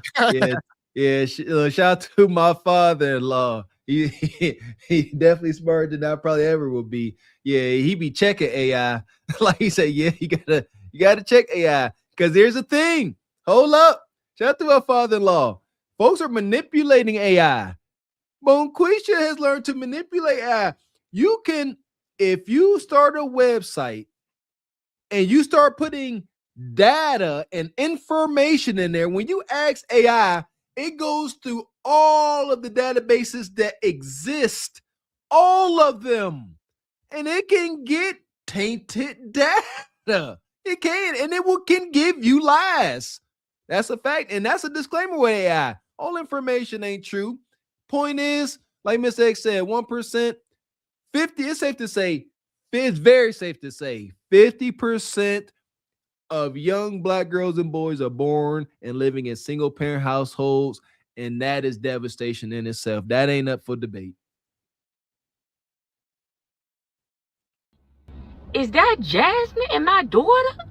That's them. That's your baby right there in that crop top and them little ass shorts right there. Oh, she didn't have that on when she left the house? Oh, okay. Because you didn't ask no damn questions.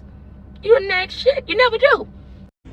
As a teacher who teaches Black teenagers, we have to do a better job with providing third spaces, activities for these teenagers to be a part of. Clearly, they want to be a part of society, they want to socialize, but we don't have anything in place for them unless they're just sitting on their phones or doing dumb stuff like teen takeovers in areas where it is concentrated with police. We know how that can go. A teenager died, I believe, a couple months ago during one of these teen takeovers. And I'm constantly talking to my students about stay away from downtown, stay away from these teen takeovers, because it typically ends bad. And parents, you should know where your kid is. Pull up, pick them up, take them somewhere. Like, do something with these kids because they are looking for something. So I just feel like society is really failing young people, teenagers. Can we stop acting like the teens in Atlanta don't have third spaces? Because this is a major metropolitan city. We are not talking about the outskirts of Atlanta. We are talking about teens that reside in Fulton and Cobb counties. We have Jesus. Man, look at that chicken wing right there. Goodness gracious. Love that chicken from Popeyes. Y'all just don't care. Blowed out bull nose. Why that bull nose ring or nose piercing, whatever. I mean, goodness gracious. Yeah, looking like the worm up here, man. This is pathetic. Looking like a tattooless Dennis Rodman. Man, I'm like, what in the world? Some characters out here. There's some characters. I ain't gonna hold you. I could hear nothing this individual say it. And these daggone bull nose rings. Y'all think y'all Xerxes off of 300. Listen here. Y'all can have all them piercings in your face. And we gonna find out that even a bonquisha can bleed. I'm so tired of these nose rings. You know what the nose rings? I Googled it. You know what that represents? Rebellion. Rebellion. You are a woman and you went into that tattoo / piercing parlor and you said, I want to hang this piece of steel from my nose. That is gonna kill a game. It is. bowling alleys, we have Andretti's, we have Put Shack. I mean, I can name so many places that are considered third spaces where teens can go hang out. The issue is, as a mom of a Gen Z child, all of that stuff appeals to them as boring. Only thing they want to do is some fuck shit. They don't want to truly go out. That's because it's culturally. Like you said, we need to look at other cultures and adopt some stuff. Ain't nothing wrong with it. We're changing up the script a little bit. We wasted money. We need to reinvest into the children ourselves. Like you say, you know, get a group of them. Y'all getting all this income tax money back. Y'all have spent most of it or pretty much all of it, but y'all could have used it to open up your own damn centers.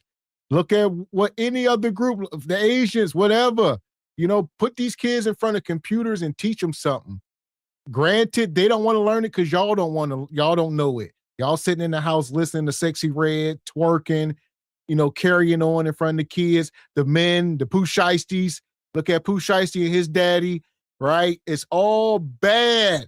We got nothing good, no good influences, but we can do a lot of this stuff ourselves. But unfortunately, where's our value system? So you talking about some Putt Shack and this and that, all stuff that costs money, Top Golf.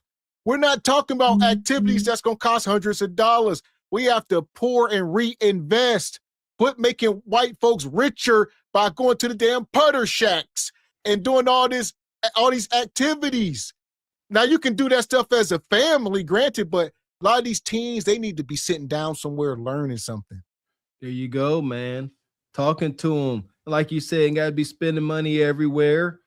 We got to get some better friends. I'm trying to be that person, man. Trying to get some land and have just, you know, land where you can do things. Like you say, you know, fellowship, cookouts, maybe do a little bit of archery. Like Miss X just said, we got to think outside the box, get into different things that are fun and enjoyable for the kids, but also is going to build them up and give them a utility when they're adults. Come on, man. It's doable. We got to start working together for the same goal. That's my dream, man. Have some land, little go-karts and stuff.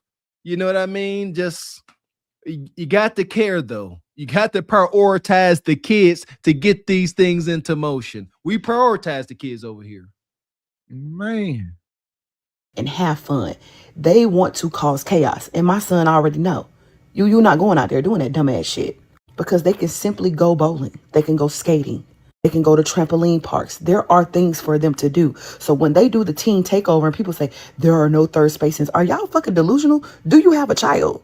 Because as a mom of a teenager, there are plenty of places for them to go. It's just they call everything, that's boring, that's boring. Shut your ass up. And that's why my son be in the house. Because that's boring, I don't want to do that. Well, keep your ass home. Because you're not going out there doing that dumbass shit they doing. The problem is they don't genuinely want to have fun. It comes down to value systems. We ain't going to keep playing with this. The kids will adopt your value systems for the most part. So if you in the house, and mom, you into love and hip hop and working and ratchet red, your daughter going to be into that. If you a dad and you into debauchery and hanging in the streets and, playing football and all that, that's all your kids going to want to do is hang in the streets and play football. So expose them to different things, but that's going to, even foods, right? All that, different diets, all this stuff comes back on us and what we put in front of them. But we can't just expect these kids to just start taking up on these different habits and stuff that they are not exposed to. Because if we don't like it, we ain't gonna want to do it, etc. So we as a people need to find new value system. Amen, Mr. X. Talked about this during last night's show. Make your kids do something that's gonna be good for them. Make them join that, math club. Make them join whatever that martial arts class, and they will thank you in the end. Don't just let them be out here free ranging. Shout out to the Asian community. They are big on the Asian, the Indian community, more established communities. Make them do something. Get them into something. I have practiced that, and my son has thanked me already. I remember we were at the amusement park. He didn't want to get on, shout out to all my Pittsburgh folks. He didn't want to get on the Phantom's Revenge, the roller coaster. And I said, dude, you don't want to get, he nonchalant. I said, no, I don't want to get on it. I said, you getting on it. Oh, he was scared. He was uncomfortable. We got on it together, and I realized I got to ride it too. But we got on it, and after we got off, he was screaming and everything. He probably shed a little tear on there. But after he got done, he was happy that he experienced it. He overcame a fear. These are babies. They need guidance. You got to show them these things, man. And he went back to school, tell everybody he wrote the Phantom's Revenge. I know that sounds so bad to the soft, fluffy cookie cutter parents out there. You got to make these kids achieve their greatness when they're kids. Well, because once they teenagers and young adults, good luck trying to grab that bull by the horns, as Mr. X said. Appreciate you, brother David Ford. Says, why you think Wood Street and Stanwyck Street McDonald's both closed? Why do you think PD is always at Wood Street T Station? This is nothing new. Okay, David Ford, there go Pittsburgh, brother. Big facts. Yeah, them young kids be mobbing down there after school, and that's which is wild. A lot of them Pittsburgh public schools, the let outs are right downtown Pittsburgh. So all them kids get let out right there. Then they got to get on other buses just to get way out to East Pittsburgh or somewhere. It's like these parents got to have all this trust in my kid to get let out downtown amongst homeless people and all type of stuff going on. And these kids is free. Can you imagine being a kid just in any city? Because it ain't just here. A lot of these cities, that's sort of how it goes. Like they are released into the downtown and they taking metro buses to go to different parts, and the system is flawed. Be careful where y'all raising these kids. That's it, man. Yeah, that's tough. Every time I see all them kids downtown, like you said, that let out, I'll be like, man, any and everything can happen between getting let out and making it all the way up to the Hill District and Braddock. So many things can go terribly wrong. Oh. Appreciate your skates. So I tell my son, don't have the news knocking on my door with a mic and a camera for your BS. I know that's right. You be better off just going to jail when I find you. Man, I'm trying to tell you. Yeah! Boom, shakalaka! Appreciate you, brother Black Bane. Good to see you, man. Says, as a Cobb County resident, we don't claim that one. Might have to. That's y'all, man. Appreciate you, Didi. Always standing on business. Give to One Truth Over Lies membership. Shout out to Didi. Shout out to Cousin Walker, Juice Drop Entertainment. Says, we play family kickball, volleyball, and 21. Their friends look forward to it. Children need make and female positive influences. Need to make. Okay, I got you. I got the gist of it. There you go. Kickball, volleyball, 21. There we go. Sound like an awesome game night. There you go. Stuff like that builds fellowship. Make teachers competition and all of that builds good values. Yes, like I said, competition. Teach them how to win, how to be a good sport, how not to be a sore loser. Yeah, man, through this fun and enjoyment and fellowship, there are life lessons to be taught. Beautiful, Cousin Walker. Bless you and your family, sister. Yeah! Boom, shakalaka! Appreciate your brother Everson Clark. Says that's why a child need to have a church home. They always have activities for youth Easter. Youth Easter was popping. We talked about this, brother Everson. We growing up in the church, that used to be a thing, the lock-ins. If that's still going on to that capacity, good. But I thought that culture was long gone. I believe it is, unfortunately. And like you said, it's just a lot, like you said. A lot of that stuff's up under bad leadership, if you will. So yeah, I ain't trusting. But nonetheless, it is something. I'll say that. Yeah. I'll leave it there. Appreciate your sister Nice, Miss Nisi, been a member for 1 month. Says greetings, good conversation tonight. It's a lot. Yes, ma'am. Yes. So here we are. We're trying to get through it. Definitely a lot. If you're just getting in here, it's definitely a replay game. Mm-hmm. They want to cause chaos. Gwinnett County Police released body cam from police officers arresting 9 people after a teen takeover. And with so many kids about to be on spring break, police, they are urging parents to talk to their kids. This video is from a planned meetup that happened on March 28th. And police say some teens, they were there just to hang out, but others turned it into a big disruption. In the end, 9 people were arrested, including 7 teens and 2 adults. They're now facing charges like disorderly conduct, trespassing, and obstruction. More than 600,000 students from across Metro Atlanta will be on spring break, and because of that, officials say they are on high alert. And the message to parents is just talk to your kids about the consequences of how one bad decision could really mess up their future. It only takes one stupid decision that can be made by just 1 or 2 individuals that can really cause a ripple effect that continues to hurt someone, that could really stop a life or injure someone or really just cause chaos in the community. And officials say they know kids want to go out and have fun and meet up with their friends, but they also want to make sure everyone is safe. Who are these parents? Call them out. Bring shame back. Y'all know these people. Like you said, y'all know them, but birds of a feather, I guess. There's too many people. Too many people got dirt on them. And man, Mr. Walker, we don't know the culprits. So we removed. We ain't in the loop. We ain't nobody for us to call out. But y'all need to do better. It is what it is, man. I mean, you can't make this up. This is going on all over the country.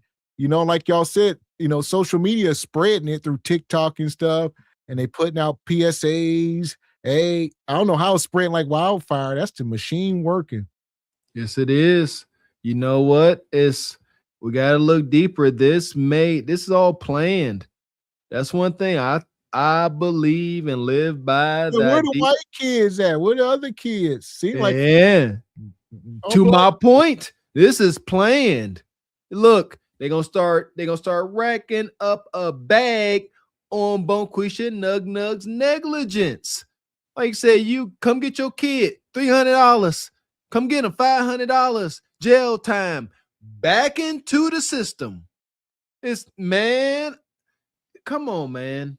Y'all ain't got to rebel. Your spirit ain't rebellious enough with all y'all bull nose rings to go against this toxic status quo and realize the snares that have been set before you. That's my thing. I'm a rebel with a cause, baby, but a rebel nonetheless. But yeah, I ain't falling for no okey doke. Take offense to this as a black parent. Take heavy offense. This is a trap setup for us. All y'all ninjas is negligent. Y'all talking about F y'all kids? We gonna make millions of dollars off of y'all saying F y'all kids via a $300 fine at a time. Because I think it's safe to say at this point, a lot of this stuff is started by bots, whether it is, the government or China, whoever it is, the bots are doing it. They even come into the chat sometimes when y'all see folks in the chat trolling and, they got weird names and no avatars. There be bots, there are bots being sent out even on these threads. And maybe they are attacking these kids, like, putting a message out, hey, we team takeover tomorrow. How is it getting started? Through a bot, forwarding it to all these young black kids. They got your profile information. They know who to send this stuff to, and they're going to put it in front of y'all. Y'all going to share it with each other, and then y'all going to execute it. And they falling for it. That's all I heard. They falling for the okie doke. We got to start bringing back morning mantras. I know when I was in elementary school, y'all too, we used to have like morning mantras. I am somebody. I do make a difference. I halfway remember. That's elementary school. I'm for real, man. The world is trying to program our kids. We got to counter it. Tell our kids, wake up in the morning. What? If you stand for nothing, you fall for anything. Make them say it. Make them acknowledge it because they falling for anything. And make sure they stand for something. Shout out to what's the name in the chat talking about don't be bringing, the news to my door. I tell my kids, you go out here, do not disrespect your family name because that is established. You have a family name. You stand for something. You know what you stand for without a doubt. Don't dishonor your family. Don't be a follower. So we got to send our kids out into the world with these things, not just YOLO. Yeah, the spirit of YOLO must go. Video from inside the trampoline park shows dozens of teens crowding the building with fights breaking out as the situation quickly gets out of control. Police say teens are organizing so-called takeovers on social media, showing up in massive groups that overwhelm businesses and sometimes spark fights. Urban Air on Airport Highway became the latest spot for this to happen. Dominique O'Neill spoke with parents who say the video from inside the park is alarming, especially with young children around. Dominique, what did these parents share with you? Many parents I spoke with today said they were shocked after seeing the video. Some told me they now have safety concerns after bringing their kids there. Video from inside the trampoline park shows dozens of teens crowding the building with fights breaking out as the situation quickly gets out of control. Urban Air released a statement the next day writing, guest safety is their highest priority, and they're happy no one was hurt. But parents who saw the video say the images are still terrifying, especially when young children are around. That's actually scary because a lot of, like my kid, she's only 4, and I don't want my child to be around anything like that because that looked crazy. Another man, you a lie, and the truth ain't in you. Why some of these characters, man, why do y'all gotta look like this? We can only assume, right? We gotta assume. If you got the uniform on, we're gonna assume. If you dressed up like a cop with a badge on, you say that's a cop, and then you say, no, I'm not a cop. I work at Amazon. I'm like, oh, that's crazy. But no, y'all looking like Bonquisha, but saying I'm not her. I'm one of the good ones. Why the hell you got a red wig on? Sitting on top of your head with 2 bull noses. 2 of them. 2 got the little fake rapper chick chain on. Y'all want to be real housewives of the projects so daggone bad. Stop, please. It pays to fit out. I promise you. It pays to not fit in with the rest of the group. Who wants to be a part of the masses? That's biblical. But y'all just want to fit in and say, but I'm not that. Enjoy that. We ain't letting up. We're not letting up. Oh, she got a PhD. You know, she could, who gives a rat's patootie? Don't care. Out to be around anything like that because that looked. I would say that'd be the same thing for a man. A man can't be walking around sagging your pants, wearing pooch ices, and they're like, oh, but he got a PhD. We don't care. You destroying the image. Thank you. I didn't think well said. We all going out, me and my responsible compadres, and one of them gonna show up sagging his pants, like I said, poo shiesty. Violence like to ensue, man. How you come around here looking like that, making the group look bad? Absolutely not. You might as well go home because your mind ain't right. Matter of fact, ostracized. Crazy. Another parent told me she and her child were actually inside the building earlier in the evening, leaving just before the chaos started. We were here last night, really. It was just kind of overpacked, and we left right before everything happened. But we were here today, and it looks a lot better. They were a lot more in control. With the potential for more of these events, we did reach out to TPD to see if they have a strategy to try to combat these events. Right now, we're still waiting to hear back. Reporting in studio, Dominique O'Neill, WTOL 11. If y'all ain't been seeing what's going on with the teen takeovers and you got children in middle school, because it ain't the elementary, it ain't the high school, it's the middle school, okay? I'm assuming it got to be y'all mid-30, touching 40, mid-40 mamas and daddies, okay? Because if these kids are, 13, 14, let's just say, this is probably like class of 2006 to 2010 kids. Y'all need to get y'all fucking kids. It's not 2006 no more. The shit is over with. Put the liquor down. Put the hookah down and put your hands on your children. I'm telling you, because if you got kids Tania Robinson age and you're not taking it serious, and y'all been seeing all of these teen takeovers, not just in Atlanta, other cities are having it, states. But if you are not talking to your children, I promise you, it's going to be a worried summer. It's only April, March. They've been doing teen takeovers since the time went back. What was that, a few weeks ago? The summer haven't even started, y'all. Shit's about to get crazy. So I'm telling you, y'all parents, don't think, oh, my child would never. Because your child would say, oh, mom, I'm going here. Okay, and then next thing you know, your child is at Piedmont Park at nighttime with grown folk doing childish things, walking around with ski masks and black hoodies. And then when they get home, they take all that shit off. I'm telling y'all, listen, it's getting to the point the laws need to change and we need to charge these parents. I agree. So I don't know what this is, but it says rest in peace, Tiana Robinson. All right, this little girl that was deleted last night in Piedmont Park in Atlanta, says y'all posted her lifeless body in this. It says she didn't deserve this at all. So then the condolences. This is wild. Ain't no time for complaining and trying to chastise now. Y'all posted her lifeless. You got to start caring before the bodies go cold. This is where we at. Folks don't care until there's a homegoing pamphlet. Then they start to care. I'm over it. I'm tired of the daggone hypocrisy. It triggers me to the moon. You didn't give a dang until the baby was cold on the ground.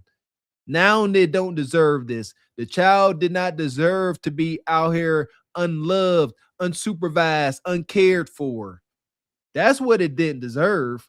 You get to the point where bodies is going cold, it's over. Outrage in the hood only comes once it's time to start to go fund me and got to start the funeral arrangements. I'm over it. It's lazy parenting. It's no way. Why was it so many 8th graders at Piedmont Park? Now, I heard parents talking about how they went down there with their children. But when you with your parent is very aware it's time to go home at a certain point. But if these teens are down there by themselves with their friends, they don't know when the fuck to go home until everybody start running, until shots go off. They don't have the sense of, let me get out of here before it get ugly. They are the ugly. It's the latest incident in what police and city leaders have described as a growing trend of so-called teen takeovers. And where were you? Right there. Jason Hale says his vehicle was one of about 30 that were damaged. Yeah, it's pretty bad. The hood is completely messed up. It's terrible. Yeah, y'all don't like that? They just hit the residential streets and start stumping on cars. Trend of so-called teen takeovers. Yeah. And where were you? Right there. Jason Hale says his vehicle. Look at his hood. They just up on his hood, stomping. Don't running down streets. Don't stop on cars. Just kick off mirrors. Yeah, let's be destructive as hell. We are demon babies. Yeah! Boom, shakalaka! Woo! My logic is out the window. My logic out the window. You know, auto mechanics was my first love. I'm still fond of the automobile, man. It's my deal, man. You can't be stomping on the vehicle. That's unforgivable. This was actually a question. I was becoming a state trooper. This was a scenario. You're driving down the street. You just got this is the scenario. You gotta answer this question, becoming a state trooper. You're driving into a neighborhood. You got a brand new car. You shine it up nice, all this context. And as you're driving down this neighborhood street, kids are outside playing. And you're going and you stop and let the kids play in the street. And, you beep the horn, let them know you're coming through. And one of the kids take a basketball and throw it at your car, dent the hood, bust the headlight. What do you do? I remember the options. Do you get out of the car and address the kids? Do you follow the kids home, and try to handle it that way? Or do you call the cops and let them handle it? The last option is the only, logical option, but that's logic. You in your house and y'all out here paying $800 a month for a car note for y'all, your little SUV. Y'all ain't gonna be thinking logical. These babies gonna wind up getting seriously hurt. Folks don't play about their cars, man. That's devastating. That is not okay. Y'all got to get these babies now because they're going to start catching lead. Y'all know folks don't play about their car. That part. Money, money, money, money, money, money. Shout out to Ashy Foot Productions. How you doing, brother? He says, if I would have succeeded with my Kindra, I would have taught our kids to make earplugs from Nigerian bamboo. What? My kid would have loved me for saving his ears from Mommy Kendra's yelling. Shout out to Ashy Foot. Bamboo earplugs is wild. Money, money, money, money, money, money. Ashy Foot's come back through. Says, my army will ensure that the takeovers will continue until Coulter does a Trump and issues a ceasefire and reverses her decision to ban the whole country of Africa. That's right. I'm the captain now. Shout out to Squeegee Kid. Appreciate you, brother. Says, wow. So truth over lies, SBC is getting into subliminal messages now? I see what you are doing, Mr. Walker, with that hoodie matching the super chat yellow color. Very clever. Ah, you like that, huh? Yeah! Boom, shakalaka! Appreciate you, brother Jakeem. Says, this happened on 404 day in Atlanta. 404 day, okay. It wasn't a teen takeover, but a lot of teens were there. Her parents were there, but they left. Rest in peace. Man, they were there, but they left. Man, the regrets that's filling their heart. That is extremely unfortunate. So here we go. Hit the like button. Was one of about 30 that were damaged. Yeah, it's pretty bad. The hood is completely messed up. It's terrible. I'd say like $1,000 worth of damage probably. I have dents everywhere, footprints everywhere. These gatherings, often organized on social media, have been popping up across Chicago, leading to fights, property damage, injuries, and in some cases, death. Jason believes it's all about kids having the right guidance growing up. Your kid should not be out here. When I was a kid, I wouldn't even think to do stuff like this. I'm just being honest, I wouldn't. But I had parents who guided me. They guided my decisions of what I did. These parents, they just let them run rampant. Mayor Brandon Johnson was asked about the incident this morning. He says it's about creating opportunities for children. It's not just on the government to do that. We know that there are many community-based organizations, faith-led organizations, business leaders that are creating safe spaces and opportunities for our young people. Look, I've been in constant conversation with our alders around ways in which we can structure activity that does not put people in danger, particularly our young people. To city leadership. Man, shut up. And we see this, a lot of these cities are black-run cities. So it is what it is. The Chicago, you see the other mayor down there in Atlanta. Some of these places are ran by mostly black folks in all the positions of power. And you see it all falling apart. So don't know. This is wicked. Hold up now, Mr. X. Let's get into that right quick. They all run by melanated folks.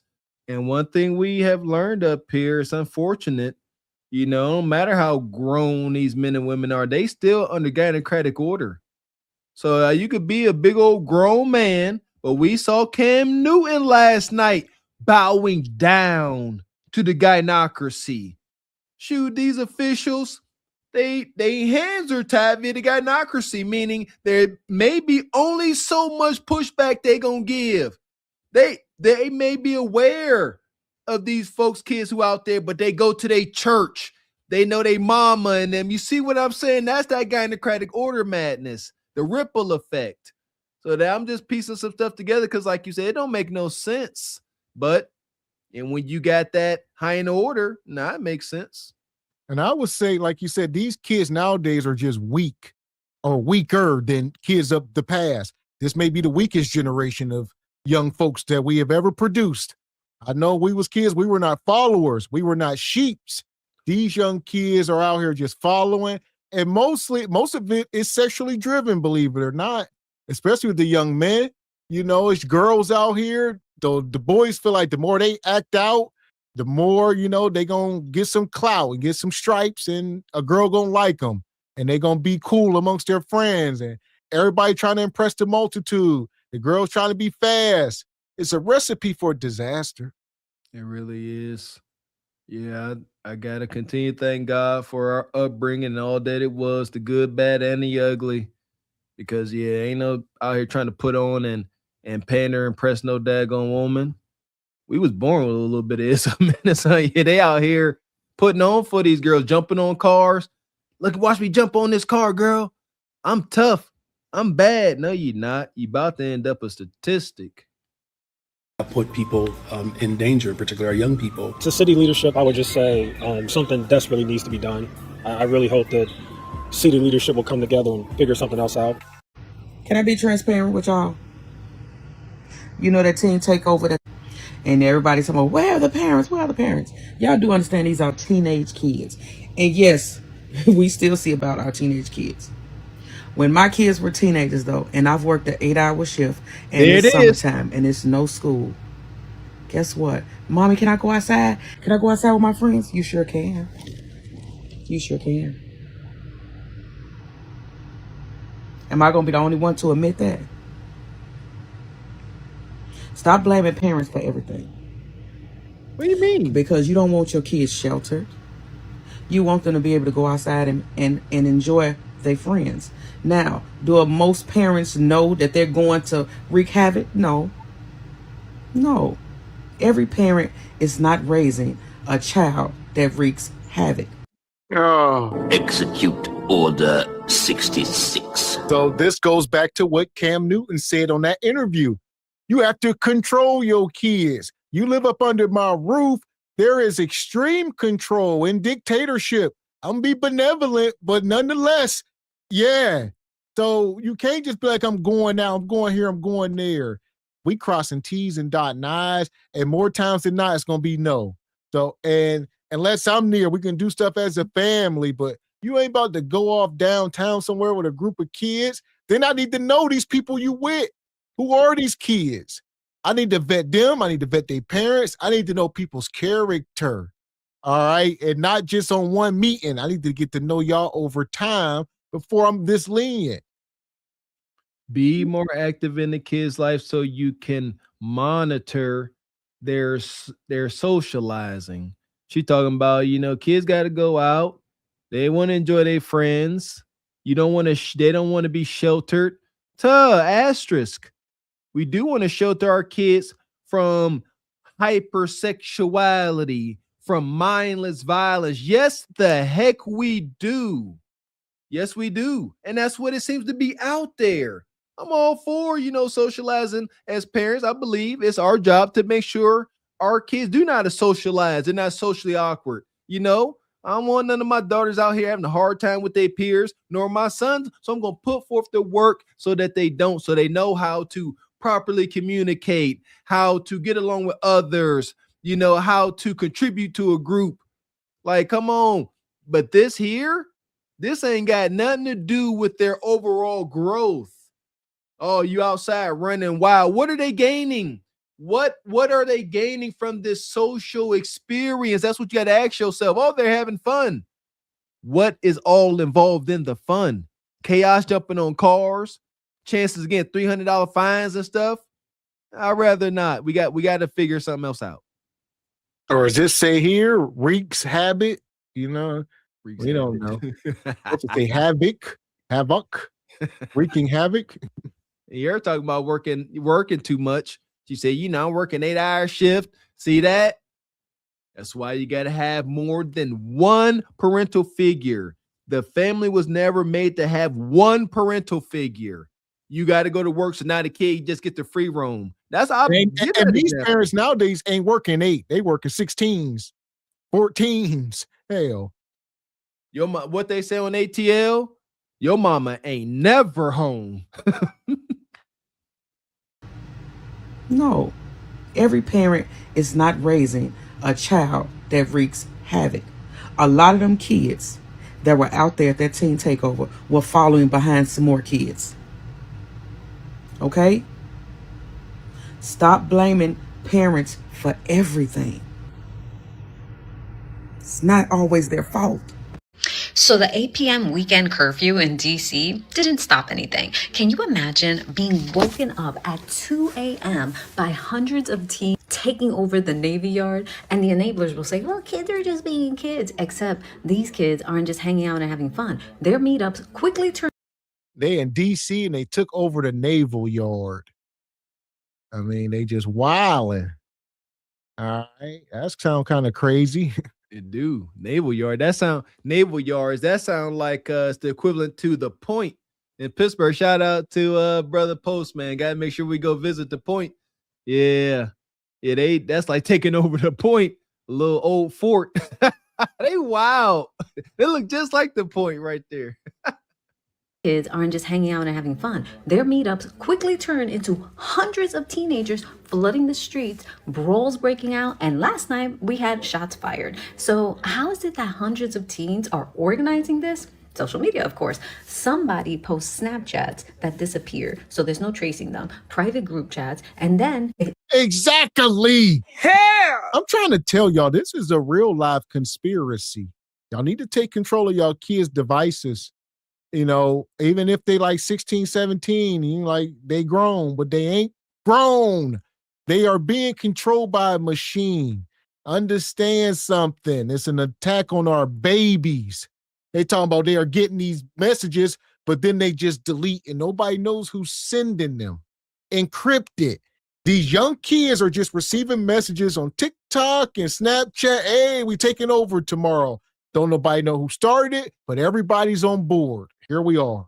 Yeah! Boom, there's for all the parents out there, like my wife and I, who, want our kids to be able to go out, but not have overexposure to the internet. They have different phone services and phone devices where only thing they can do is call or text. There's no internet access because that should be the only the only concern is safety. Got to be able to contact you where you at. But all that other stuff, depending on the age, like Mr. X said, even teenagers, we got to acknowledge the task at hand. This is not yesteryear. It's extremes. This is a world of extremes. So measures that may seem extreme need to be taken. I ain't giving my baby free range. I ain't giving none of my kids free range access to the daggone internet. It ain't even safe for adults. Y'all know what I'm talking about. You could be sitting there, I'll be sitting there watching a video on this global conflict, and there will be an ad that ain't got nothing to do with no global conflict. It got all to do with cheeks, just cheeks. There's constant cheek ads coming. I don't care how you try to train your algorithm. I done proved it because I'm Mr. Train Your Algorithm. So, like I said, it ain't safe for adults, let alone kids. Curious kids with budding sexualities. Nah, I ain't giving my kid access to no internet. And there you go. And like you said, you got to just instill good values in your kids from day one. You can't wait till they 15, 16 and try to correct course. This is a lifelong teaching, if you will. You really got to be standing on business all their lives. That means you got to be living correctly and doing better. You can't be in the streets acting wild, still trying to do dumb stuff. You got to be moving right, because if you try to wait till they this age, it's too late. They gonna observe the messenger, huh? What have we learned? Kids don't do as you say, not as you do. They gonna do exactly as you do. They gonna follow suit. You make it look so fun, mama. You make it look so fun, daddy. Yeah, got to be a good example. Ooh, that hurts, huh?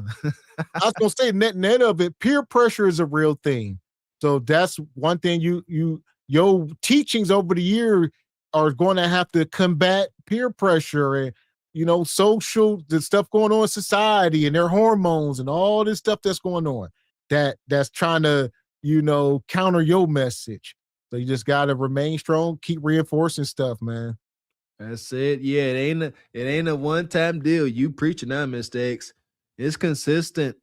And I hate repeating myself. Shout out to parenting out there. You got to repeat yourself. You got to stay firm. You got to stay consistent. They're testing you. All get ready for the location to drop at the last minute. By the time the authorities hear about it, the crowds are already here. And with all the spy tech they have, you mean to tell me that no one is in these chat groups? It got so out of control that the National Guard had to be called in to break it up. And clearly, that curfew isn't stopping anything. So maybe Mayor Bowser should start considering a new plan to deter these, because it's becoming a public safety problem. But what do you guys think?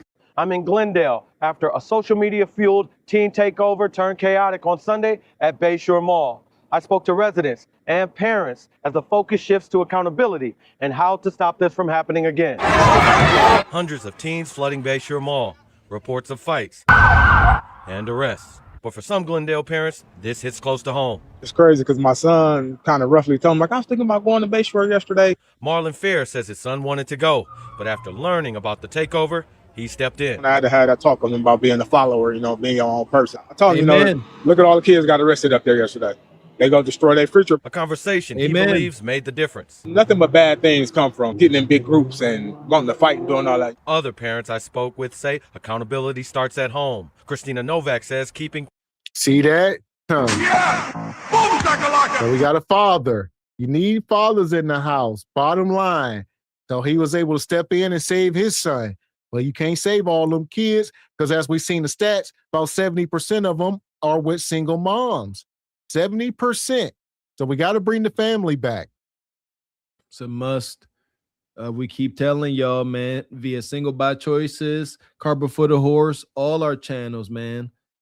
A father, a man being in the house is much, much, much more greater than finances and meat for mommy.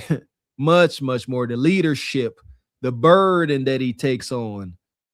Like, come on, it's beautiful. It's a beautiful thing. It's just a whole energy just having a father in the house. It's undeniable at this point. Maybe 15 years ago, y'all could have, had a rebuttal, but now it's right in front of our face. Blessings to that brother there. In big groups and wanting to fight. With good parenting and just, knowing where they are and having that trust that they are where they say they are, and not causing chaos. Others say it's not just on parents. Starting at home with the parents, you got to hold them accountable. But at the same time, if they're teens, they should know right from wrong. With cities like Atlanta now charging parents and Chicago considering similar actions, many here say there isn't a simple fix. The parents, they should be held responsible, but give them a chance to correct the kids before you just come out and start taxing them. I would not say the parents should be punished. I think they should be talked to and know that their child is. Yeah, that dude sounds stupid. You know, it's not the parents' fault. These are kids. They should know right from wrong. Yeah, when it comes to them touching the hot stove, but their brains are still developing for the next 15 years. Some of them clear today, 25, 30. Some of these kids is 14, 15. Like the peer pressure will overwhelm common sense. We adults, we got to understand that they are developing. Like they know some stuff, but yeah, they can easily be strayed away. Easily, yeah. This brother tripping. I can't trust no man that I could tell you woke up, you grabbed that shirt out that laundry basket, ain't putting out a lick of iron to it, and got a big old 1992 Nike logo across your chest. I can't trust you, brother. Respectfully, nah. But no, bill them immediately. Find me. Find me. If my son out there in these takeouts, no, I accept that fine. Is I better me be upset, have to pay some bread and get an instant change than give these folks leeway. I can hear Bonquisha. You trip, you giving Bonquisha room to hang herself, if you will. Now I done picked you up this first time. Don't do it again. It's gonna happen again until there's consequences. There's no way around that. Give them a chance to correct the kids before you just come out and start taxing them. I would not say the parents should be punished. I think they should be talked to and know that their child is in trouble and what they're doing. I think the kids should be held accountable, though, not the parents. You got parents who got to work that can't really keep an eye on your kids 24/7. This is wild as hell. All three of them said the same thing. They're all saying, hold the kids accountable. How? Locking them up? No, this trickles back to the parents. You hold your own kid accountable. I'm going to hold you accountable. You hold them accountable. That's how this going to work. I'm going to fine you. When you get this $300, I'm sure you're going to go home and y'all going to have a talk and maybe some furniture moving. Who knows? But that's not my job to hold your kid accountable. That's on you. It sounds like a good plan. Go ahead and find them like truancy in school. Y'all know truancy, right? If your kid don't show up for school and got missed too many days, the parent can go to jail because you ain't showing up to school because the parent ain't doing his job, making sure you show up for your for your miseducation. You know, yeah, bring that ish works. That we know. They are listening. I got stories about that. My mom called me a couple times with the police trying to lock her up. Yeah, this is another form of that truancy act. Your kid is acting up, the parents getting fined. You will see. You see how uncomfortable the parents already got at the idea of the fine? Whoa, it ain't our fault. First, the brother showed accountability. He said he stopped this kid from going. But as soon as they start talking about a fine, whoa, it ain't our fault now. No, yes, it is. It's everybody's fault. You're gonna pay. Don't hide from that fine. That's gonna cause the change. As teen takeovers tend to rise with warmer weather, parents here say staying engaged is key before trouble starts. Try to talk to them, try to monitor what they got, what they got going on. We reached out to Glendale police about any possible solutions, but have yet to hear back. In Glendale, Gideon Verdine, TMJ4 News.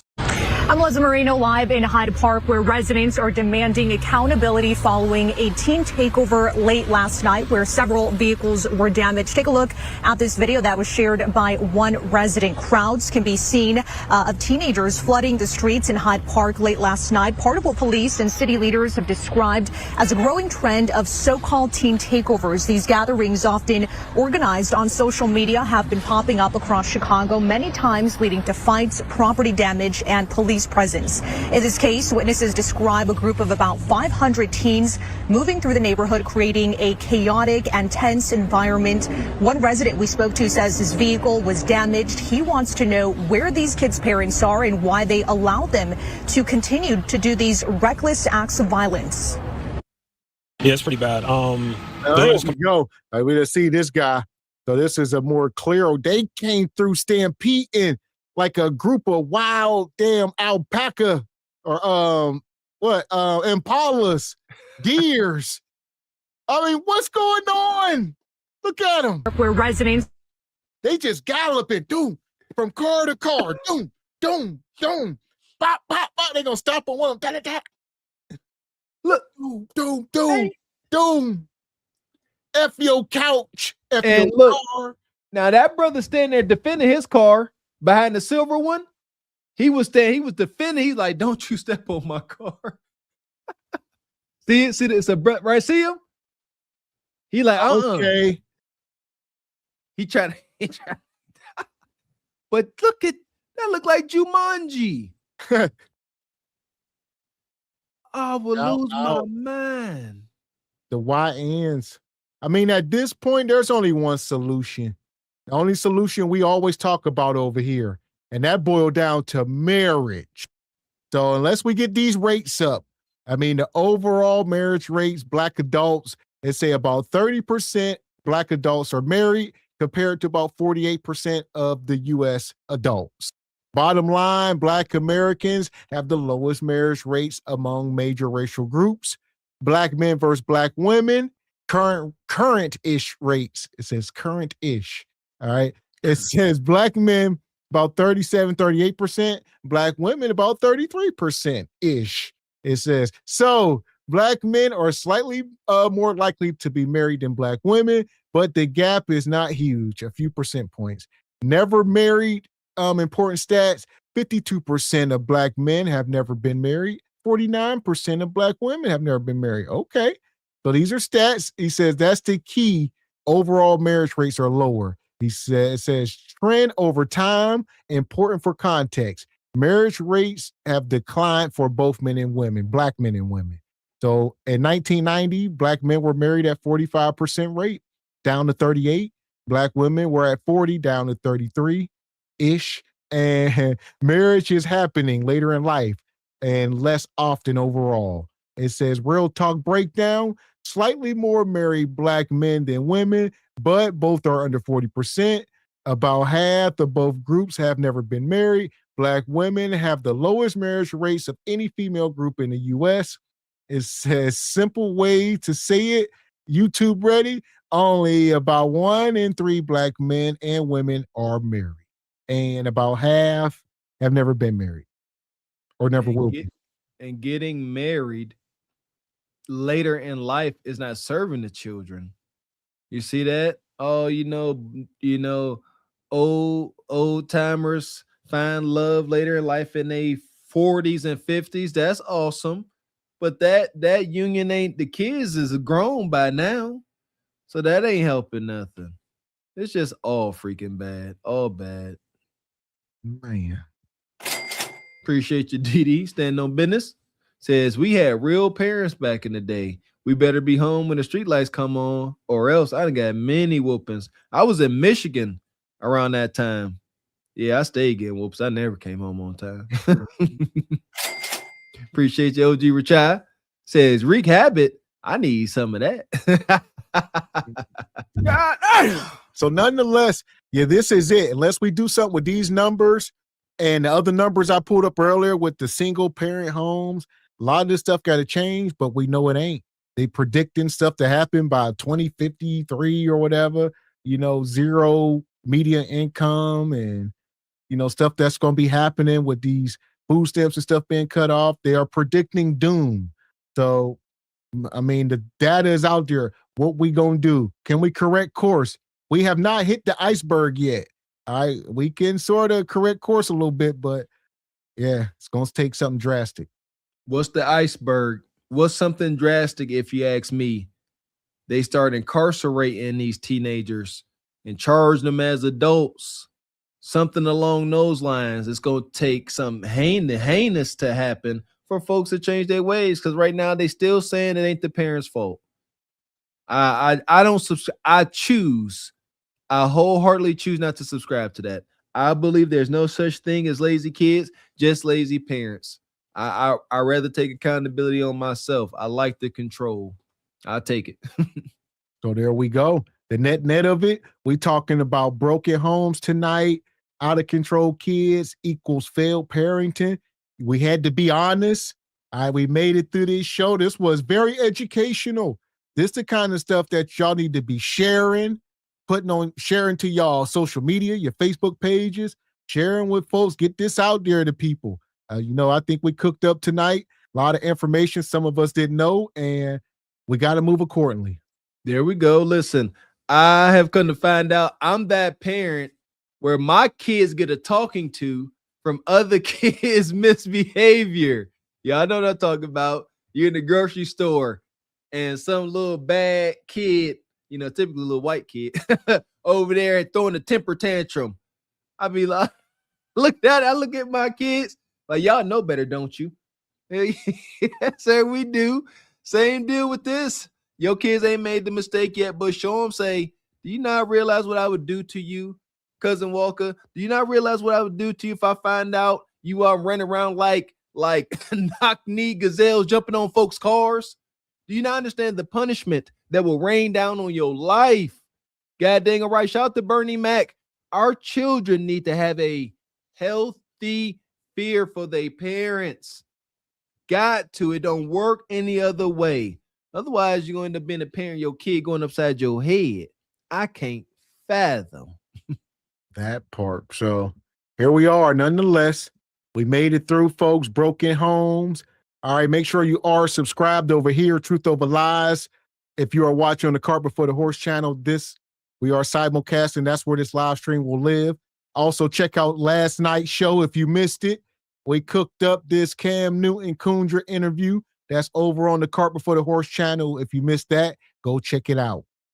We talked about parenting last night as well, man. I love it. I love talking about parenting because, as we said, this show, that's ground zero. That's where it starts. Come on, man. We all were kids one day. As Kundra said, we all was kids. We know what we went through. We know, some of us that were neglected, went through, unnecessary hardships as kids. Come on, we got to stop that wicked train. We got to knock it off the tracks. How do we do it?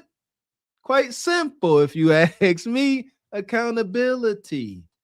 Accept that pressure to be a part of the change, but that is pressure. It is, but it's worth it. It's worth adopting the pressure, if you ask me. The kids are the future. At some point, we're going to be gone. Hate to be morbid, but you guys too. We're going to be gone, and these kids going to be out here running the world. Do we, as a group, have we become so narcissistic as a whole that we don't care what caliber of human inhabits this earth after us? I do. Maybe I'm weird like that, but I do. I give a dang. So there we go. So make sure y'all are subscribed to all platforms. Over here, Truth Over Lies, Cart Before the Horse, Single by Choices, and the Patreon, because we have our Patreon makeup show. If y'all all, we were supposed to do a show this past Friday. They got canceled. So we still trying to make that up. So you got to be there maybe tomorrow, maybe next, or maybe Friday. We got to check our schedules, but we'll let y'all know because we got a Patreon show lined up, and that's madness too. He wanna hang with a fat bitch. He wanna hang with a fat bitch. Hey, yeah. He wanna hang with a fat bitch. He wanna hang with a fat bitch. Hey, yeah. Yeah, that girl there is going viral. That's one of our latest hip hop artists, and that's the name of the song. And some more stuff. We got a lot to talk about on Patreon. There's so much stuff we can't put on YouTube, but like I said, maybe tomorrow evening, if we got a little bit of time, we're gonna pull up on y'all. Absolute madness. Oh, mistakes. I could be forgetting about that madness. We got teen takeovers, and Bonquisha has no shame, and she is proud of her devastating gluttony. Nevertheless, make sure y'all hit the like button on the way out. We appreciate y'all rocking with us, learning with us, caring about the kids with us. Please continue to do so as they need it. Continue to hit that super chat, hitting that Cash App, and shout out to everybody getting those no-cost memberships. Everybody got your no-cost membership. Make sure you're a real one, and make sure you re-up at the end of your no-cost month to show some backwoods country boys some support, please, and thank you kindly. So there we go. And we were not able to get the link out tonight. We definitely going to have to do a part 2 with this subject with panel only. I think we sort of set the table. We got a lot of information, so we can bring y'all up when we're ready to talk about it. There we go, for sure. Yeah, let it simmer in your spirit. Taking all the context, OG Richard. Take it all in. And we're gonna have a conversation. Come up with y'all shared experiences. That I do believe is rich about our space that we all have created over here. We can come over here, give our lived experiences, share our knowledge, fellowship, and get some stuff off your chest, vent a little bit. It is what it is, man. Shout out to the chat over here, keeping it real. Just shout out to the atmosphere we all have created. Can't thank you guys enough. It's a lot of, content up here on the internet. Folks up here just having circular conversations. Shout out to tonight's conversation. But over here, I take a lot of pride in saying we getting somewhere. We are making some leeway in the right direction, even if it's an inch at a time. Here we go. So we will definitely see y'all back up here Thursday night for SBC, but maybe tomorrow pop up Patreon. We will let y'all know. Like I said, definitely Thursday. Make sure y'all subscribe to all the platforms so you are locked in. There you go. In the meantime, make sure y'all say y'all prayers because the world is crazy out there. And if we'll see y'all tomorrow. Yeah, there you go. Say y'all prayers tonight. I guess T Money done threatened some people. So that's a whole nother thing. But I guess that's tonight. So we'll see. If something happened with that, we might pop back up over here tomorrow. Who knows? There you go. Yeah, threatened some people. He threatened the whole civilization. We gonna see. Yeah, man, he just about 14 million people. Not that many. So God, please help us all because we need it. We need it. We in trouble. We wilding down here, Lord. So we're gonna see if anything transpires with that or anything, So be on the lookout. If you ain't subscribed with your notifications, you won't know. There you go. So until then, I'm Gavin X. I am Mr. Walker. And we are Carpet for the Horse Productions. A good evening. We're trying to get you old now, viral online. Say it loud, say it clear. Left the streets when you need you here. Quarters have been and fit your focus, kids. Break generational suffering. Truth over lies, say it loud, say it clear. Left the streets when you need you here. Quarters have vision, future focus, kings. Break generational suffering. We don't profit off death. We don't clap for destruction. We here to build men. Not Berry boys. Not Berry boys.